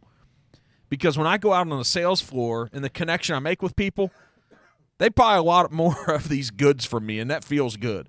In real estate, it felt good when I was helping people. And then when I realized the company that was driving our reason, our purpose, that they really just didn't care. They had 1,200 agents. We were selling 6,000 and 7,000 homes a year. Man, if they cared, they sure didn't make us feel it. And so then I was like, well, shit. I really like what this business is going to do for my life. I like the way that I make people feel. I like the way that I'm impacting them versus other realtors aren't. And I looked around our industry, and I'm not trying to hate on the business or the industry, but I looked around the industry and said, hey, I got to find, if I want to stay in this business, I can't work for this company. And it wasn't just some feeling I had. It was the number 2 and number 3 piece. If I told you, I'm not going to tell the story here, but I mean, the person insulted me and said, you can't do that. If you're going to start doing those things, start your own company. Well, I didn't want to. Yeah. So that was a spark. Yeah. And I went, damn. So I didn't want to. And that's the reason for the necessary entrepreneur. Yeah. I didn't want to start this company. Yeah. But I looked around the industry of real estate, of being a residential realtor, and I said, all right, let me go and find the company that I want to work at. As an agent, as Mark, let me find it. And it wasn't there. No one had built it or designed it. And for some reason, at 28 years old, I had convinced myself the only way I want to be in the business, the only way I'm willing to stay in this business is if I go create the company that I want to work at. And that's what happened. And so this real estate company that I developed, Pivot Realty Group, developed because it was necessary. That if I wanted to live the life I wanted to live, it was necessary that I created it. But I also wanted to create it so nobody else needed to do it. Because I do know my life would have been much more simple, man, over the past 15 years. If somebody else would have created Pivot and built this compensation model that we have, we're not the only one with it. But I'd be a top 5 agent in Cincinnati. I mean, we could have conversation around that. I would be, because I wouldn't stop until then. And with that, I would be making more than $1 million a year as an agent. Have a little team working with me, and I'd make those people successful. And under the Pivot model, the company would probably only make like $80,000. I'd make over $1 million. The company make 80 or 90. If someone would have created that company with the right principles and values behind it, I'm confident I would have had a better life right now. Yeah. There's no doubt. Because of what I've had to give up to try to build this thing against an industry that doesn't believe in the same things I believe in, which is sad. All right, and if I let myself go there too much, I've talked about it. Mm-hmm. It feels like this pivot motor, I don't know if it has enough horsepower consistently to fight against the current. So, well, I love what you said a minute ago. You know, when you were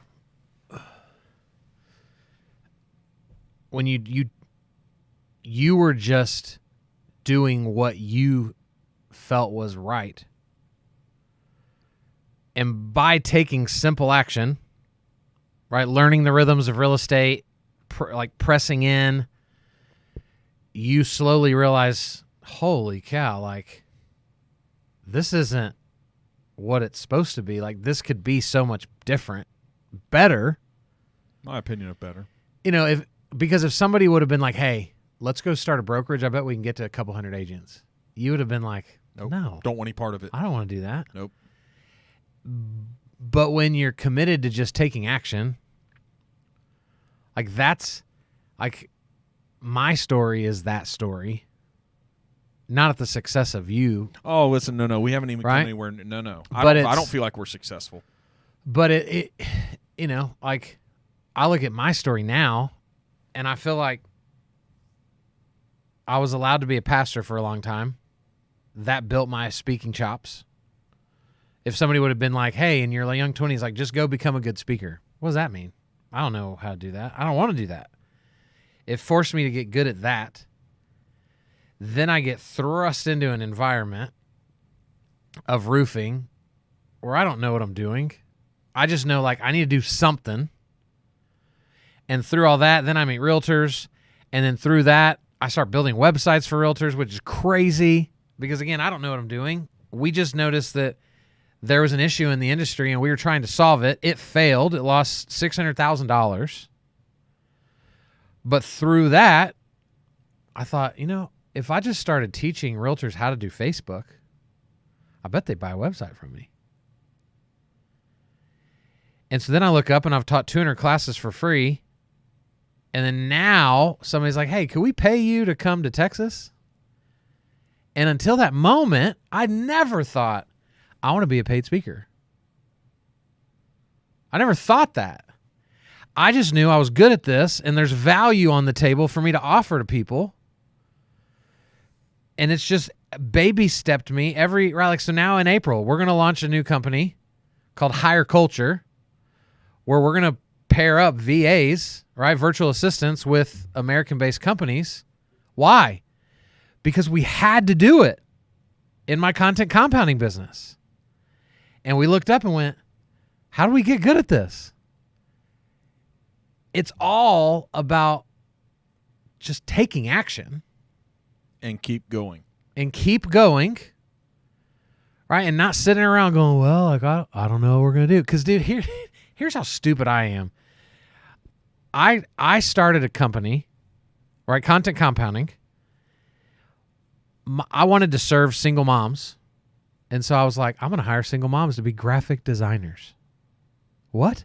What's that have to do with being a graphic designer? There's single moms who are probably graphic designers, but not all single moms are graphic designers. Dude. And it makes so much sense when you say it. It didn't make, when I started this, I was just like, I want to help single moms. I bet they can learn how to use Canva. Everything can start with an idea. And we got 2 months in and I was like, whoa, y'all aren't good at this. And I'm not capable of getting you there because I'm not that good at it. And it required this massive pivot. And I could have easily just been like, this isn't going to work. But because that wasn't an option. Why not? For me, and again, right, like I don't want to speak this over everybody, but for me, like I really felt like I was supposed to help people. What did that look like? I don't know. I just knew that it was bigger than me. But also, had you learned at that point not to quit? Yeah, I think. But again, right? Like back then, I wasn't working out. I wasn't eating healthy. Like so, it's. But you hadn't begun that yet. No, I know. Okay. But I think that really is. It probably is the moment, if I look back, that like. Put up or shut up. There were more people's lives at stake. There you go. Right at that point, I'd committed to like 14 stay-at-home moms, and it's like I'm gonna be the guy that just goes, "Hey, sorry guys, we gave it a good run. Good luck." Or was I going to be the guy that said, I told you guys we're going to build something great and you're going to get to make money by, while being on your couch at your house so you can be available to your kids. That's what this country doesn't give enough credit to business owners. The responsibility that they take on for the people that come to work with them. Yeah. On their idea.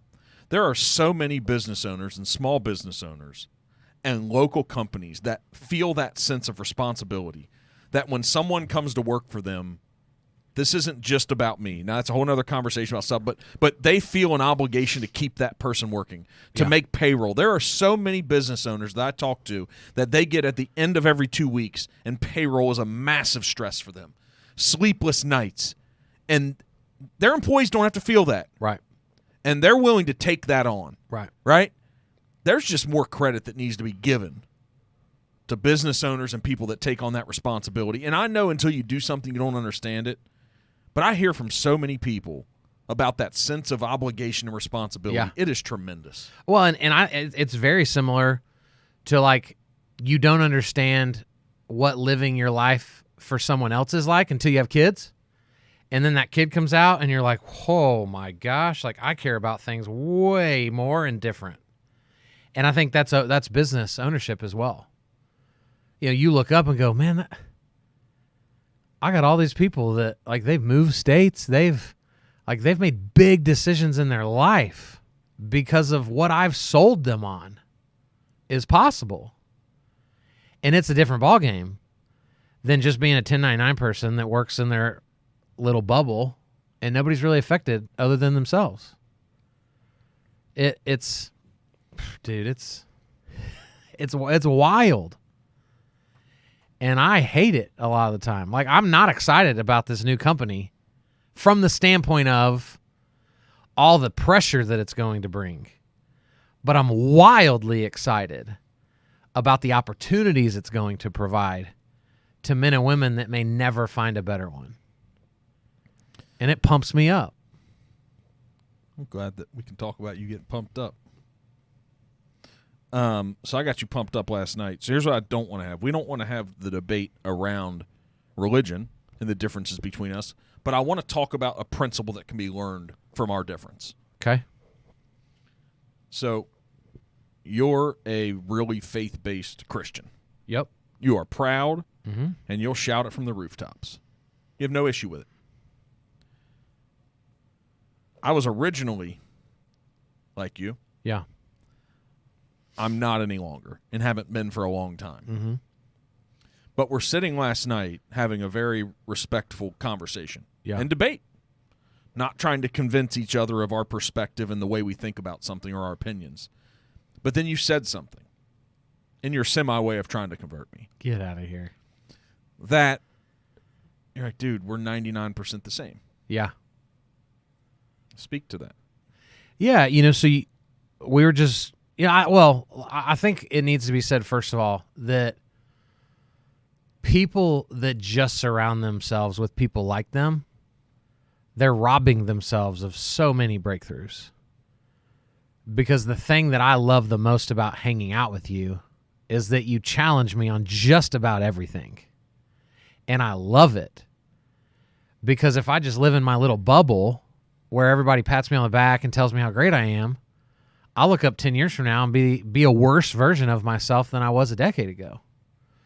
And so, when we're together, we're always talking about, like, how do we create this unlock for people? How do we help people understand that, like, they already have everything they need to be where they want, but they just can't figure out how to unlock it. And so last night it just, like, dawned on me, like, as we were talking, that, like, I have everything through my worldview of, like, what the Bible says, and then you don't have it necessarily that way. I don't. Right? I don't. Even though it is still kind of there from the way your mom raised you. So, like, I just think there's a certain way you're supposed to treat people. You have this weird ability to, like, tap into it without calling it what I call it. Yeah. But what I ultimately said last night was, like, okay, man, hear me out. We are in alignment on 99% of what we're saying. Now, you may not believe the same with, like, what happens to us after we die and whatever, but, like, taking responsibility for yourself, being good to people, right, wanting to do good, right, it's all based in the same belief system.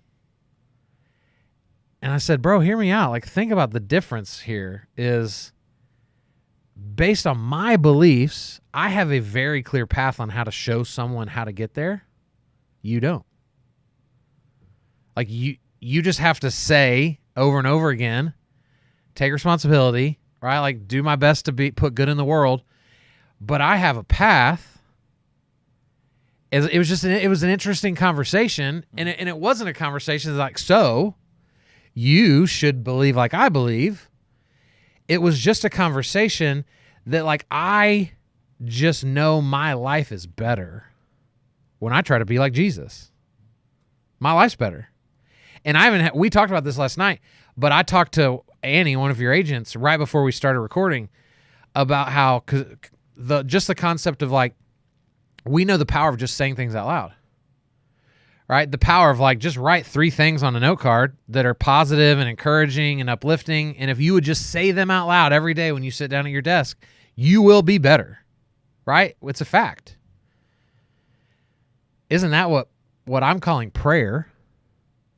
Right? If we removed the spiritual lining of it, I am saying positive things out loud or even internally.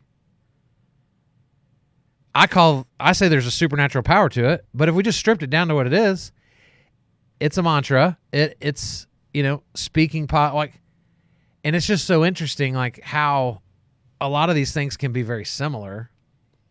But the minute like the God card slapped on it, it's weird now. Not for me, it's not. Well, I know it's not for you because you're willing to have conversations about things that you don't believe in Or don't agree with. Yep. But you want to grow and learn, and so you're willing to have them, and I'm the same way. Because I want to understand other people, too. Well, because my favorite post you've ever done, right? This is probably 2 months ago, and I don't remember who was that quote by. Do you remember? Say the quote, and I'll put it out there. Right, the quote was, go find the most believable person that believes the opposite of you, and then go try to understand why. I've been Aristotle. It was one of the philosophers. Was it? Yeah. And I just, like... So when I make that statement, what's that tell you about me? Or when I post that, I'm just reposting a quote from hundreds of years ago. Yeah. What's that say? Why'd you love it?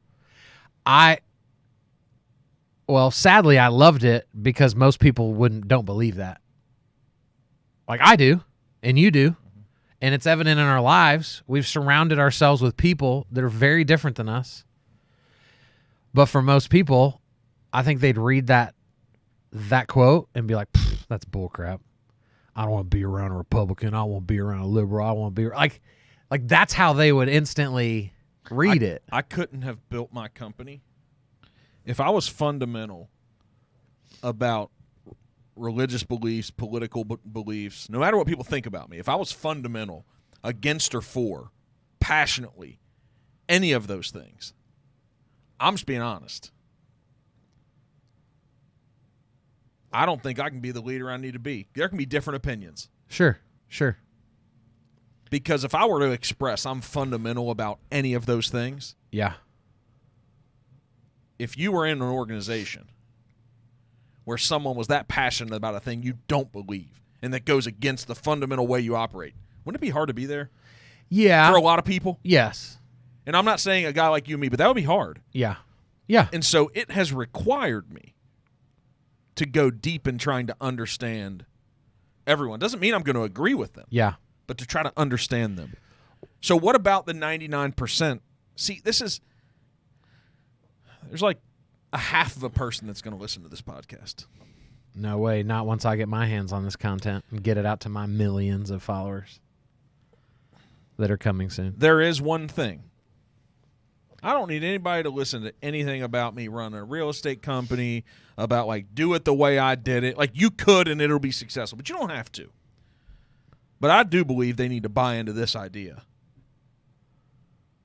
That you need to stop judging other people. Yeah.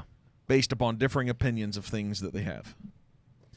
And welcoming them or disassociating with them before you really get to know who they are. Because any religious person, Muslim, Jew, Christian, Hindu, if they sit down and have a conversation, because I don't agree with fundamentally the thing they agree with. But if they sat down and listened to me, they're going to see I treat people pretty well. Right. Yeah. And probably what's going to happen is all of them are going to be like, oh, well, you align with this belief I have. Just like you're feeling. Yeah. Right? And the funny thing is then it's like, yeah, hey, I align with the others too. And so now judge me. Mm-hmm. Based upon your personal experience, your personal conversation, from you being around me. Until then, you don't have a human right or you don't deserve to judge anybody. That's a negative to now the social media world we're in. Yeah. Because we're bringing each other so close, if there's a negative. But what it's doing is that's just opening up the biases that you have. All these biases. Yeah. Right? Yep. And so it's like, hey, social media is not the problem. You're the problem. Yeah. Social media is actually great in this world because it's bringing so many more people into us. Well, think about how often it probably happens. Right? Somebody meets somebody. I'm going to drink my Diet Cola. Get it, bro. I already had a caffeine drink, too. You need something? You probably should have hit the mute button when you popped that open. But it tastes so good. Okay, sorry. Pull that cut. That'll be fun to use. No way. You said we're not supposed to cut out the ums. In social media, we're not supposed to cut out the ums and all the errors. So, Dave, don't cut that out. Jack. No, don't no, let him no. cut that I was out. saying cut it out like to use it as a clip later, Okay, thank you. not cut it out to not use. Okay. But think about how often somebody meets somebody, they get along great, then you go friend them on social media, and like they post hardcore No, I'll unfriend in them. one direction or the other. No, listen, I'll unfriend the and hell out of them. the moment they realize they're hardcore in one direction or the other, all the similarities they had just went out the window. It didn't matter that they had a great lunch. It didn't matter that they sat next to each other in a meeting and they really hit it off. It doesn't matter that their kids are the same age. Once that is introduced into the equation, to me, that is just so eye-opening to the extreme lack of emotional intelligence. That you can have so many things in common with somebody, but whoop, we voted for a different color, and that one little thing is the reason we're instantly not even compatible anymore. Bro, our country is just so weak when it comes to emotional intelligence. So do you think I'm wrong if someone's leading that and driving that on social and just putting it in everybody's face?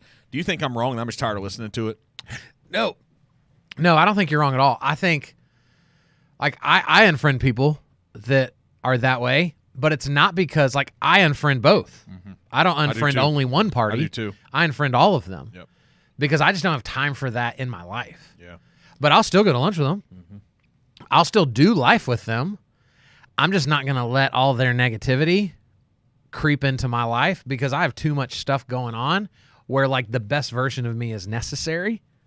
And so I just don't have time for it. It just doesn't do me good, man. The feelings I have when somebody be slipping into my feed with all that stuff. Yeah.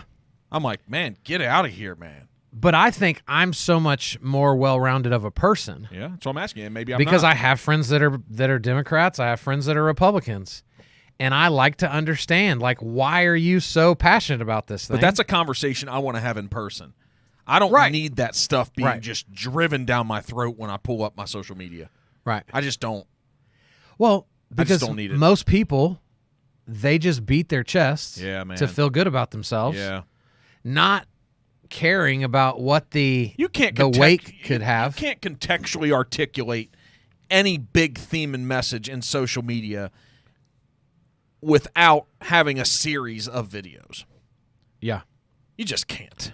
But here's what's interesting now. Yep. When I started teaching classes 7 years ago, one of my main points would always be, do not touch religion, do not touch politics on social.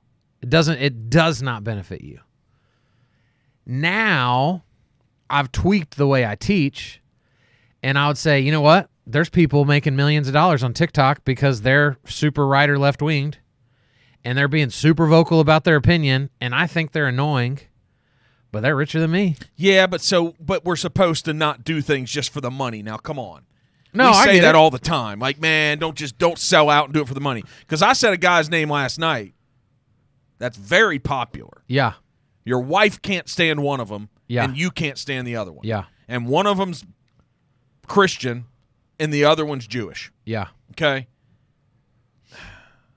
All right? So that's Yeah. contradictory to what you're saying.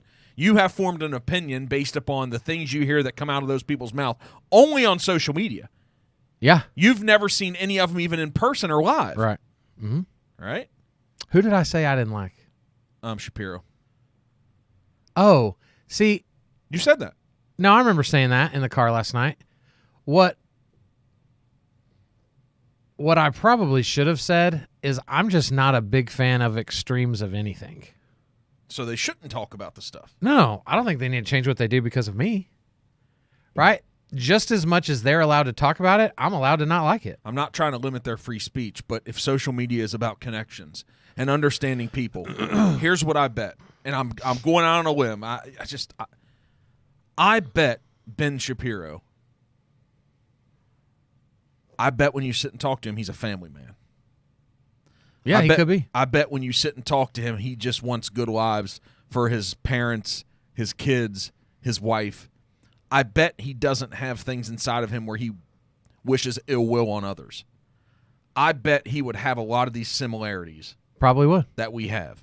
Yep. And so you contextually don't understand him and don't like him because of things that are coming out of his mouth that he's very passionate and ideological about. So he shouldn't be that way. No, I don't agree with that at all. I think we have to understand the potential benefit and cost of what we do online, right?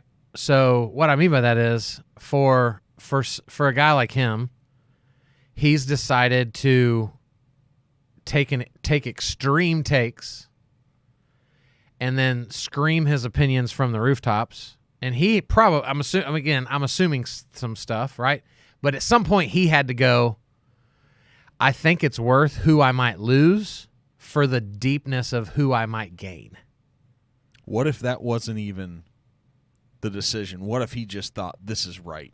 And Sure. and here's the problem. The way I see the world, religiously, conservatively that he speaks to, the way that I see the world's the right way. Sure. I guarantee he feels that way. Yeah. And so I'm going to go out and passionately shout it from the rooftops, and I don't care who I offend because I'm right. Right. Yeah, I totally disagree with that method. But that's okay. I think that's the power of the world we live in. So do you think I should invite a guy like that into my world, that I should listen to him, that I should seek to understand him? Yeah. You think so? 100%. I would love the opportunity to sit at dinner with that guy. So would I. Not for the same reasons that some people might that are the biggest fans of him. Why would you? Because I just love to try to get access to the way people think. Right on. Right? And I also, because I'm not afraid to be wrong, I like to be around people that I don't really like because I know that it's going to expose a bias in me or something, the way I was brought up. Right? You're not afraid to be wrong on about a religious belief you have? You're not afraid? If that was ever proven wrong, you're not afraid of that? No. That's strong. Because I've always told, when I get to talk to atheists, right, I love to first just listen because it's not about me trying to prove something. Because, again, if I had facts about what's true of God, well, that kind of throw a curveball in some things, right? And I'd have to be pretty arrogant to think that because you've got faith that I've got this figured out and you're an idiot. Yeah. Right? So, but I love to talk to people about if my faith has helped me be more humble, be a servant, love my wife, serve my kids, love the people around me, understand how to sacrifice. If all of those things are true, which they are because of my religious beliefs, but then I die one day and I'm like, wait, hold up. Where's God at? Oh, no, that wasn't real. My life was still better because of the belief system I chose to follow. That's the way I see it. Whatever got you there. Right? Yep. So same thing for other people's religion. 100%. Yes. So when I'm talking to a straight up atheist about it, the conversation I love to have is like, I'm risking nothing by being devout to I've heard that argument. my faith. Yeah. You are risking a lot. And I'm not, and again, in that moment, I'm not trying to get them to be like, well, wow, you're right, because none of them ever have. But I hope, just like that's been for me with other people, that it's a seed that just causes them to go, huh, that's an interesting take. And I bet Ben Shapiro, if we got to go to dinner, I may not leave dinner going, I freaking love this guy. We're best friends. But I bet I'm going to get in my car and go, those are some interesting takes. And I'm not sure what I'm going to do with them yet. But you understand him better. But I've taken it in, and I'm going to be a better person because I was willing to sit with somebody. So is that the principle? That's why I went off on this little tangent about, hey, Yeah.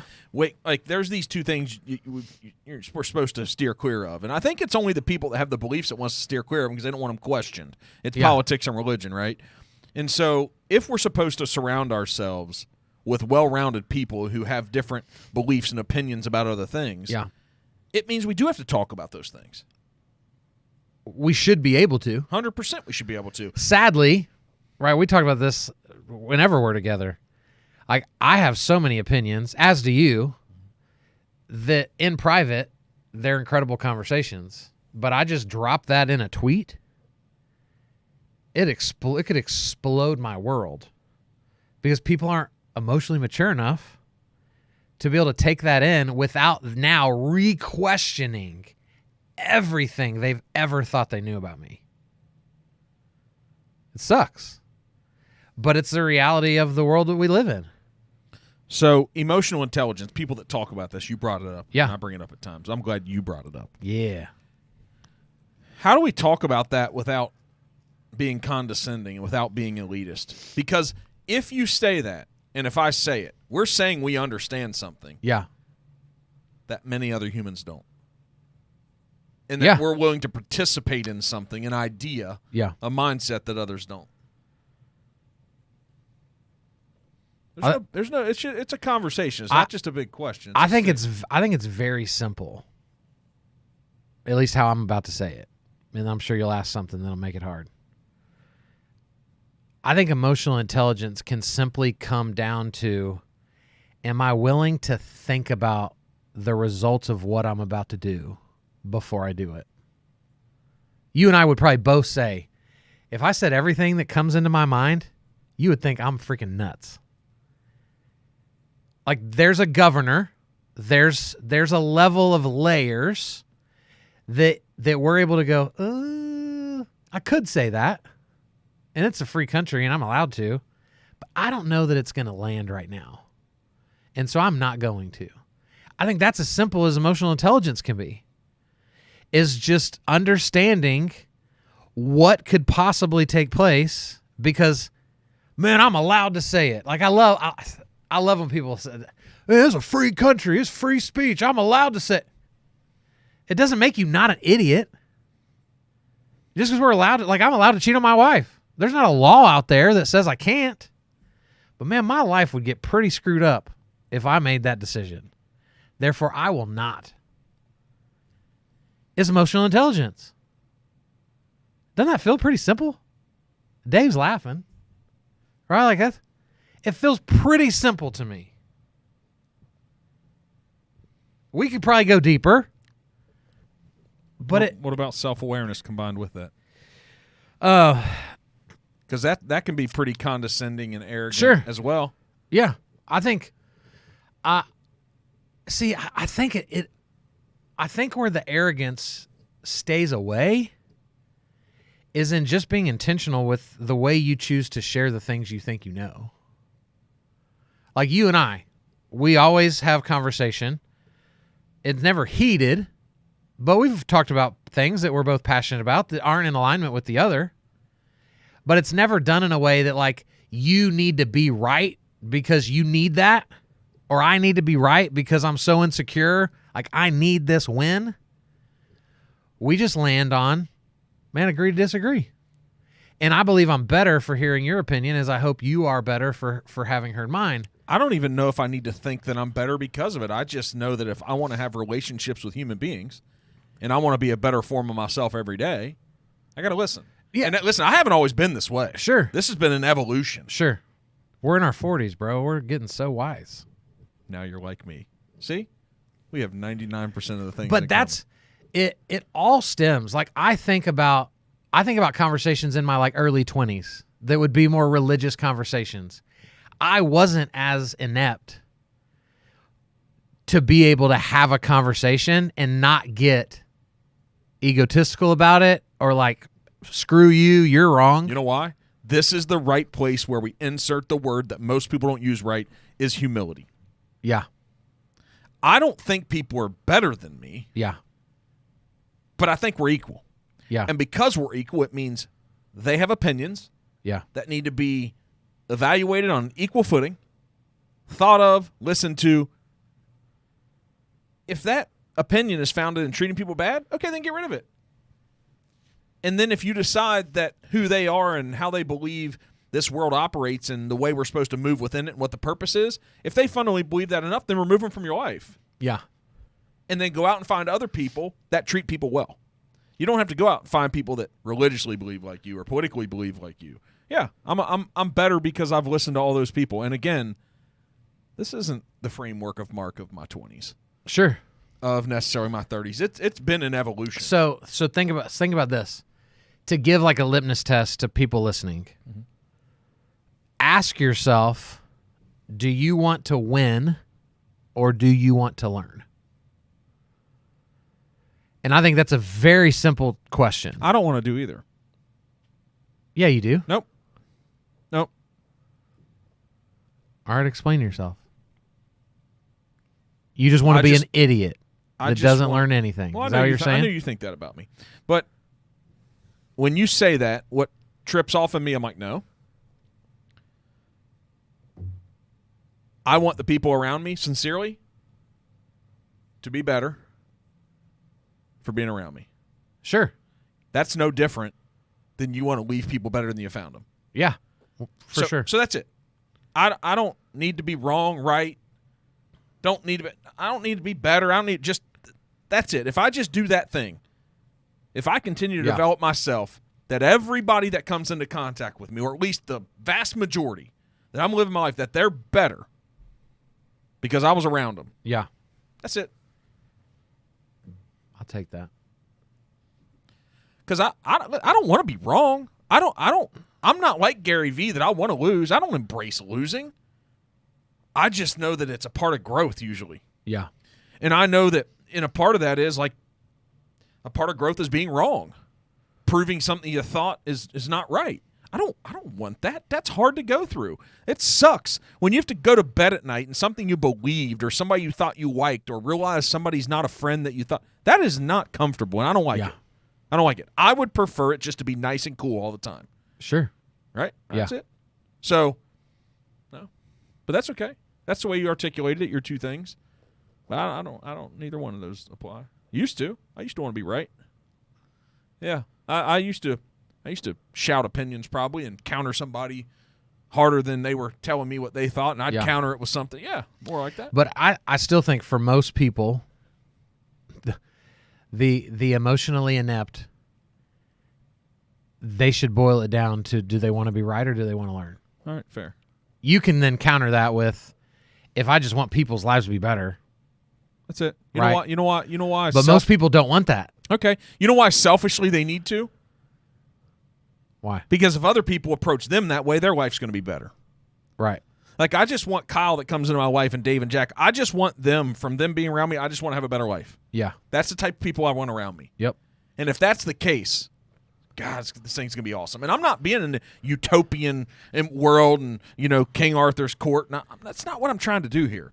I just know that, man, this goes back to JFK, and I'm not a political person. I don't know what I was raised. Was I raised Democrat or Republican? I don't know. I wasn't even alive when he was assassinated.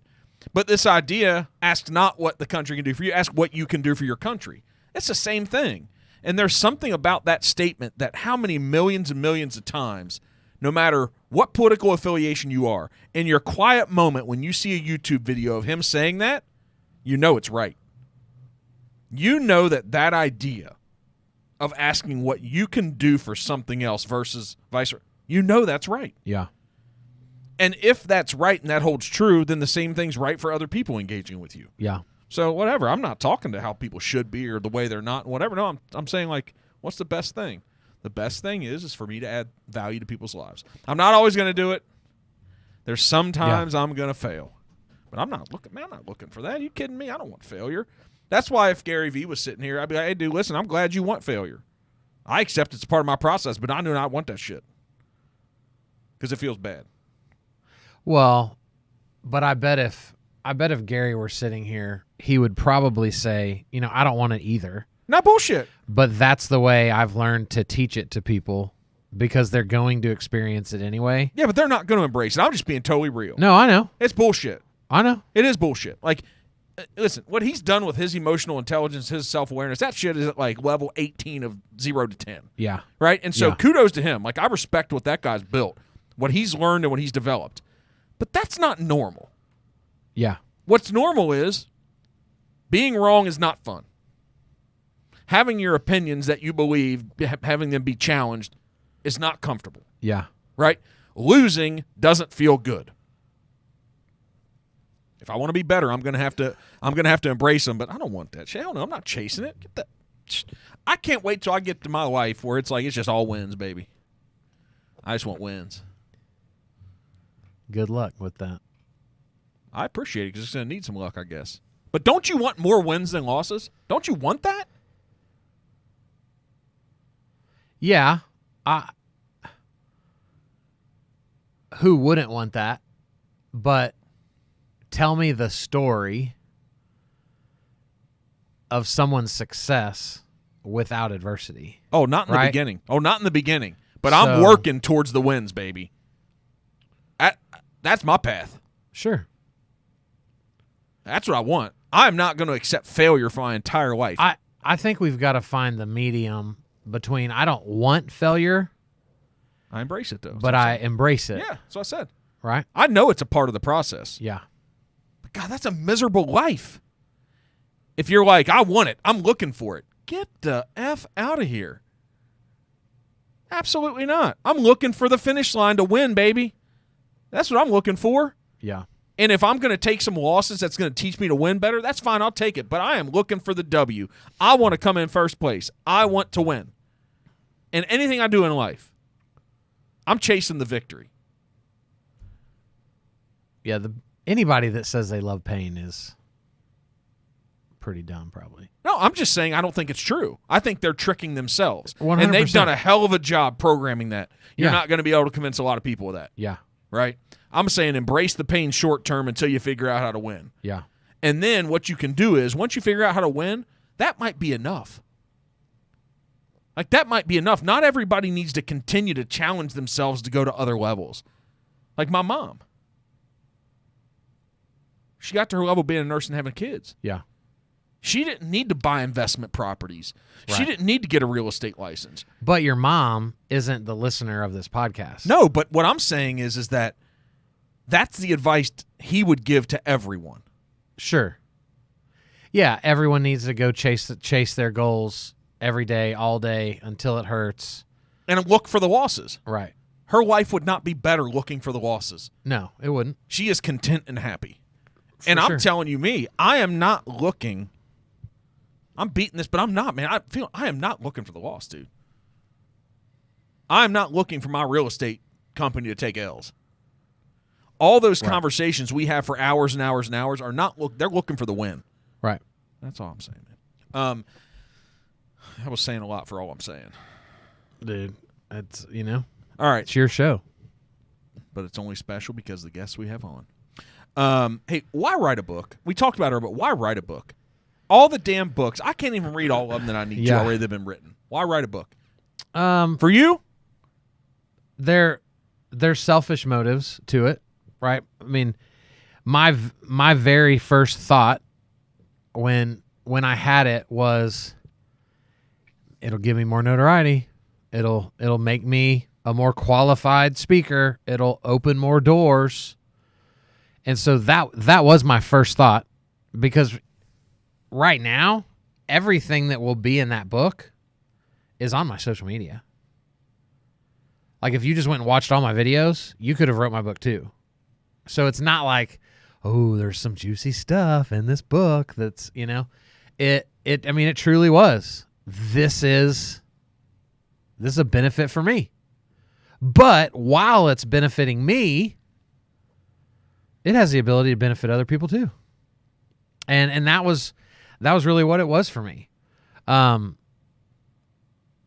There's not like really a profound, nobody's really written about this before. And, like the world's been around for a really long time, but nobody's like Kyle Draper. Like it's not that.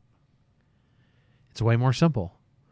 And I enjoy writing too. Like it's fun. Like I think I've got probably 10 books in me. I don't know what they are yet, but I'll come on the show every time I release one. My intention was for you to come on and us to help say, guys, go buy this book. He just came out with it. He launched it. He's on his book tour. I know. But here's what I will give you credit, man, for all the back and forth and the banter we give each other is I have all the titles of the books I'm going to write one day. And most people that say those things like I do never write them. Yeah. Doesn't matter how driven and motivated and all these things. So to have the diligence to write it, to follow through, Yeah. I'm sure it wasn't easy. No. And now it's only getting harder. Like, people keep being like, well, you should add this. And you should do. So. At some point, you're just going to put it out. Yeah. Yeah. Knowing, right? This is the advice we'd give to anybody. Like, your best idea is your next idea. So just go. Keep going through ideas. Right? Like, you're going to get there. You're going to get to the one that's like, whoa, that was incredible. But most people can't get there because they're just sitting on the first idea. And so for me, I was like, man, could I make this book better? Probably. Of course I can. But I'm going to look up and it'll be 2 years. And I never did anything. You know, so I really see this as much as anything as like just getting it out of the way so that I can create space and freedom to see what the next one might be. Because I don't know. What's some advice that you have for us here? So we've been through just a really weird 3 years of life. Yeah. Right? Yep. I don't know if everybody feels it, but this interest rate thing is hilarious in our business. Because for 18 years that I've been in the real estate business, there's been nothing but change, man. Like, I named my real estate company Pivot. That was a indication of what I felt needed to happen in the business, that we were pivoting away from what the residential real estate business has always been towards what I think. But it was also an indication that we're willing to. And there's nothing but pivots for 18 years of this company. And having to be agile and having to, I guess, just do a deep dive into what the market's given us. Yeah. Into the feel, to what's going on. And, and then, COVID was just wild. We had never been through anything like that. There's wars all over the world. There's protests based upon a countless number of things consistently. It's weird, man. Yeah. And so what's the advice? I mean, because there's so many people that get caught up on all these things. They get weighed down by it, and then they go home at night, they get up in the morning, and they read the news and look at the world. It's like, what's happening? I would say two simple things. One, begin to learn what you can and can't control. And then shape your opinions based on those things. And the way they affect your emotions, right? Like I don't understand how, like, I know people, so do you, like, in their office, it's one of the news channels on their TV the whole day. I don't know how they live a positive life by just feeding that into their subconscious constantly. It's crazy to me. And so I think we've got to begin to be aware of what can we control and what can't we control. I can't control interest rates. So I can just sit around and be sad about it, or I can take action and work around it. I think the other advice is be very aware of who you've let around you. Like, one of my big indicators of like where I'm going in life is I love to look back at the end of every year and see, like, have I leveled up the rooms that I'm in now? Have I leveled up the people that are close to me? And thankfully, every year for the last 6 or 7 years, and again, this isn't speaking negatively to anyone that's been in my life prior, but every year over the last several years, I feel like I'm upping my game with who I'm allowing their opinion to matter. And I just, like, we cannot be successful with the wrong people speaking into our lives. And I just don't think most people even think about it. They just kind of do life. It is what it is. Why are you friends with them? Oh, we've known each other since high school. Like, that's the reason why you're still friends. Very few people would say something like, oh man, like he crushes finances and I'm not great at that. And so I love him being in my life because he helps me kind of reel that in. I just don't think most people think about that at all. And it's super dangerous because I've been there. This was good. Thanks, man. Time to wrap this up. We don't need we don't need to set records. I thought we were going to do a 24-hour podcast. Well, you got to fly out tonight here in a few hours. I got to drop you back off the airport. Yeah, it's special being around people who are doing big things. And we see each other once every year or two. Yeah. But it's the power of social media and content and video that I see what you're doing. And it's impressive. I don't know what type of monetary improvements it's bringing to your life. Yeah. But usually I know that those go hand in hand. Yeah. Right? Having having a trajectory that's pointing up versus pointing down, and it happens over an extended period of years, you pretty much know also financially what's going to happen in people's life. Yeah. So it's neat for you, man. So you have the third baby on the way. That's right. Right? Coming. Your Cavs just had a big trade that you're pumped Cavs. about. The Mavs? Well, since you're a Dallas Cowboys fan and you're a Mavs fan, I put it together. Oh, okay. And so, I'm always jabbing you about things. Always. Never stops. But because you're such a big Dallas Cowboys fan, I'm glad that you found a win this year. And that is what appears to be a good thing with you guys getting Kyrie. You're excited at least. You talked about buying some Time tickets. will tell. And you and your daughter going to the game on February 28th. That's right. I'm excited about what could be. See, I love that about life. And we'll see, But I've already decided that there's no wrong, like, this can't fail. Because I've already decided that at the end of it, the worst scenario is still beneficial to the Mavericks. You love your man, Luka. It's my mindset. Here's what I don't understand. If we can go down this, let's finish. Yeah, we keep going. Yeah. I don't understand how people live their lives. Like looking at Twitter yesterday when the news dropped about the big trade for us. Your big trade you're talking about, the Dallas Mavericks, an NBA team. You guys are doing really well. You have one of the biggest superstars now. You guys traded for Kyrie Irving, right? Who's had a lot of drama around him, but he's a very talented basketball player. But forget sports, right? Yep. For somebody listening to this that hates sports, don't check out. Mm-hmm. I just don't understand the people that when anything is announced, the first thing they know to say is something negative. So I'm on Twitter yesterday, and I'm looking at tweets from Mavs fans. Well, that's the first problem. You're on Twitter. Right? Dude, I think Twitter is a brilliant place. Oh, it is. For people to go be able to see perspectives from other people. God, there's just some nasty people there. Yeah, but don't follow those people. All right. So it blows my let's take it to Pivot Realty. Let's not even keep talking about the Mavs. Right? Pivot. Your company. You make a big announcement that some people don't love. But they work here. Right? They're a part of this. And so for their first thought to be like, that's really stupid. Mark's an idiot. The ship's going down. Why? Why are you saying that? Why wouldn't you want to lead with, I don't know why he did it, but I trust him. And so I'm going to hope for the best. So this is mindset again. So I'm not going to speak to specific situations, but I'm just going to tell you that, those things happen all the time. With a company of pushing a couple hundred agents, and we're just doubling and growing, I got this chip on my shoulder about, we're the independent company, and everybody was always attacking us when I started the company. But every time I do make,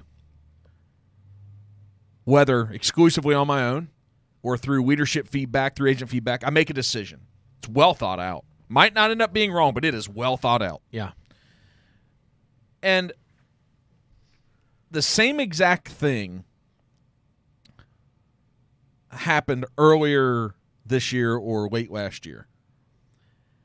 And it really got somebody fired up.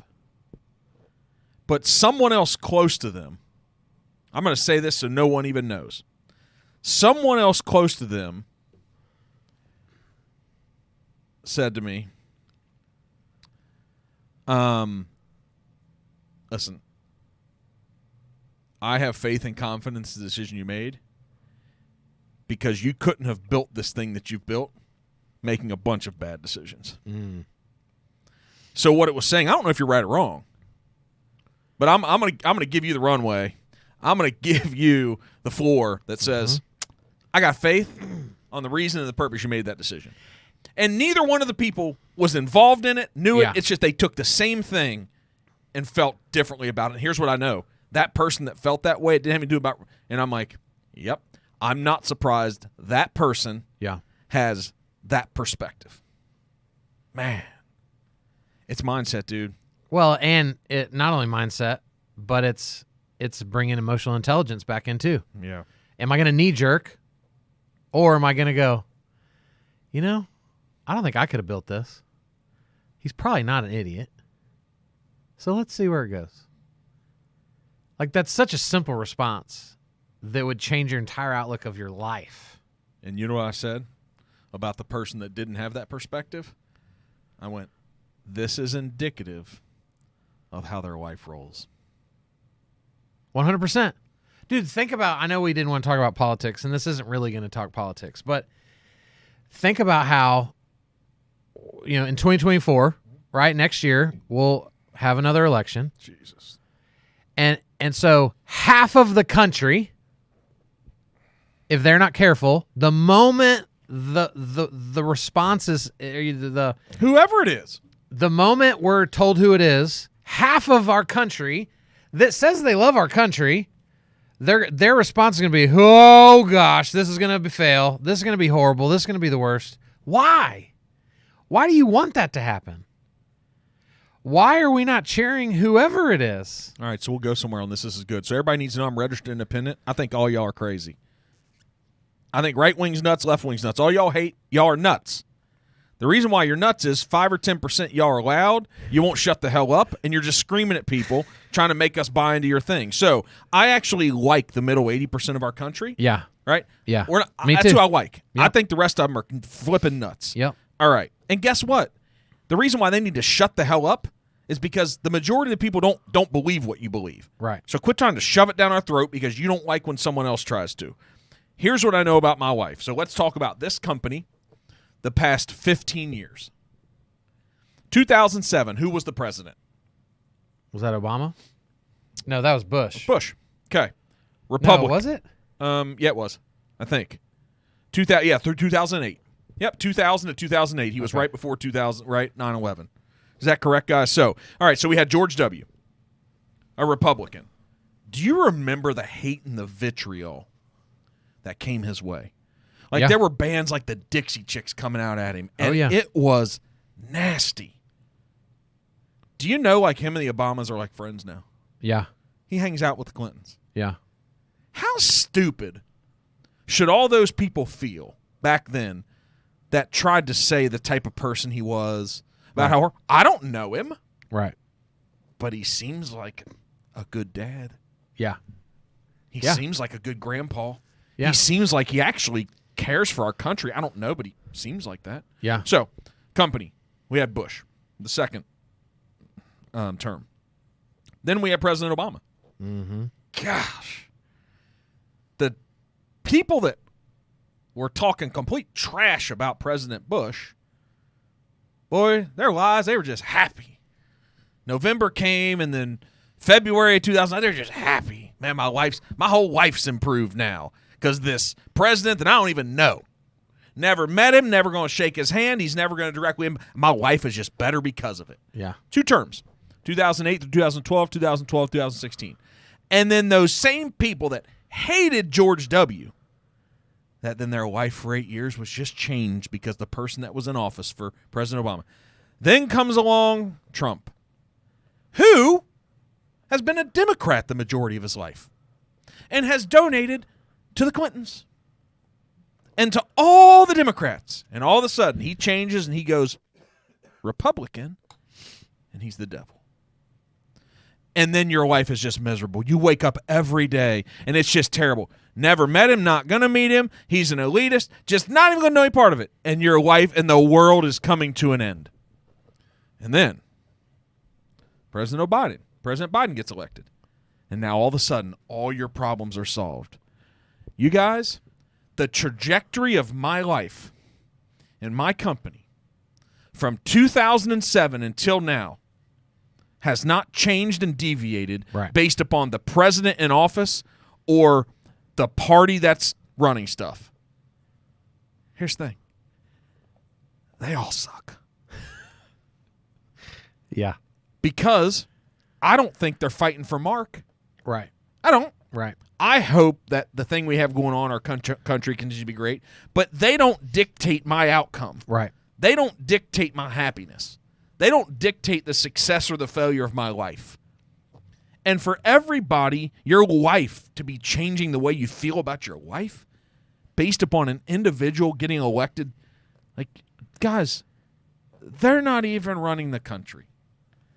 The people that are employees, that are government, and I'm fine with it. We need those people that are firemen, that are police, that are local mayors, that are running school districts, that are the bureaucrats in the FBI and all. Okay, great. There's some dirty people, but overall, my life's great. Yeah. Because I live in what I believe is the best country overall with all of our imperfections. People have lost their damn minds. No doubt. Thinking that the person that gets elected and who's in charge is going to dictate the happiness or the outcome of their life. It's a joke. Well, but what does it go back to? Emotional intelligence. It's just the next easiest scapegoat to go, well, see, obviously the last year was bad because of, right? I mean, that's just the natural response, I think, of most people that don't want to take responsibility for anything. And you know what I hate about that? It gives them a bad life. Yeah. It's not the person in office or the local whatever or who's giving them something or not. That's not the problem. It's like you not taking responsibility for your life and making – listen, I'm not perfect, but I'm just trying to make 60% good decisions and only 40% bad. Yeah. And if I do that, I'm going to be better off. Yeah. And I'm not leaving it up to anybody else's responsibility to do that for me. I love it. I'm just not, man. I just it's good. This simple old MP, baby. So I just took it and rolled with it. You was like, I want to talk about this. I love that you took it there. How would you have said it? I mean, I would have said it probably the same way. But better. I don't know about that. I think 80% of the people semi-agree with me. 70%. I think so. Yeah. Yeah. But we're just going about our daily lives, trying to live better lives and impact people, and we're not yelling and screaming. Just doing it the right way. All right, man. Hey, thanks for this. You're a much better podcaster than I. You're 122 episodes in on, was it Social Media Mindset? What's your podcast? Yeah, Social Media Mindset. You know how this is so cliche, like, how do we find you? Where do we go to find Coach Kyle? But, hey, Coach, where do we go to find you? I'm everywhere. That's the other cliche answer. Jesus. But I am. I'm Coach Kyle Draper everywhere. Or you can go to kyledraper.com, and you'll find more than you could ever care to know about me. We care to know a lot. This is awesome, man. I'm pumped about the people around me, about I continue to see their growth. And the reason why I'm pumped, because when you surround yourself with other people who are growing, it challenges you to grow more. Yep. So I'm excited about it. There's some neat things happening with the people around me this year. Heck yeah. And this year leads to next, and the next leads to the next. So hope you have a good trip back to Dallas. You get to go back and see the family. Yes, Thanks sir. for spending 24 hours with us. And, hey, it was good weather here, though. It was great. All right. You get to go back and, enjoy the Lone Star State. And your guys, 10% of the total population in this country. Really? Yeah, man. 30 million people, right? I don't know. Come on, baby. You're from Texas. You got to know these things. I'm not. I make fun of Texas people. Like, I'm from Texas. You're kind of from Oklahoma, aren't you? No. I'm 40, You act and like- I've lived in Texas 34 of my 40 years. You act like you're from Oklahoma. What does that mean? I don't even know what that means. People know what it means. But Everybody like- but you knows what like- that means. You know, there are Texas people that give us a bad rap that are like, we should succeed and we should be our own country. It's like, you're an idiot. Actually, it's secede. See, whatever. Secede. See? You're Oklahoma. Dude. So, I'm not like that proud of Texas. I like Texas. I was down there. I like those cities. It's a good place. Yeah, it's good, man. It's I awesome. might like it up here better. Oh, you stay down there. We got enough up here. We don't want to let this secret out. Our 2 million people in our MSA is enough. So, all right, brother. Thanks, guys. Thanks, man.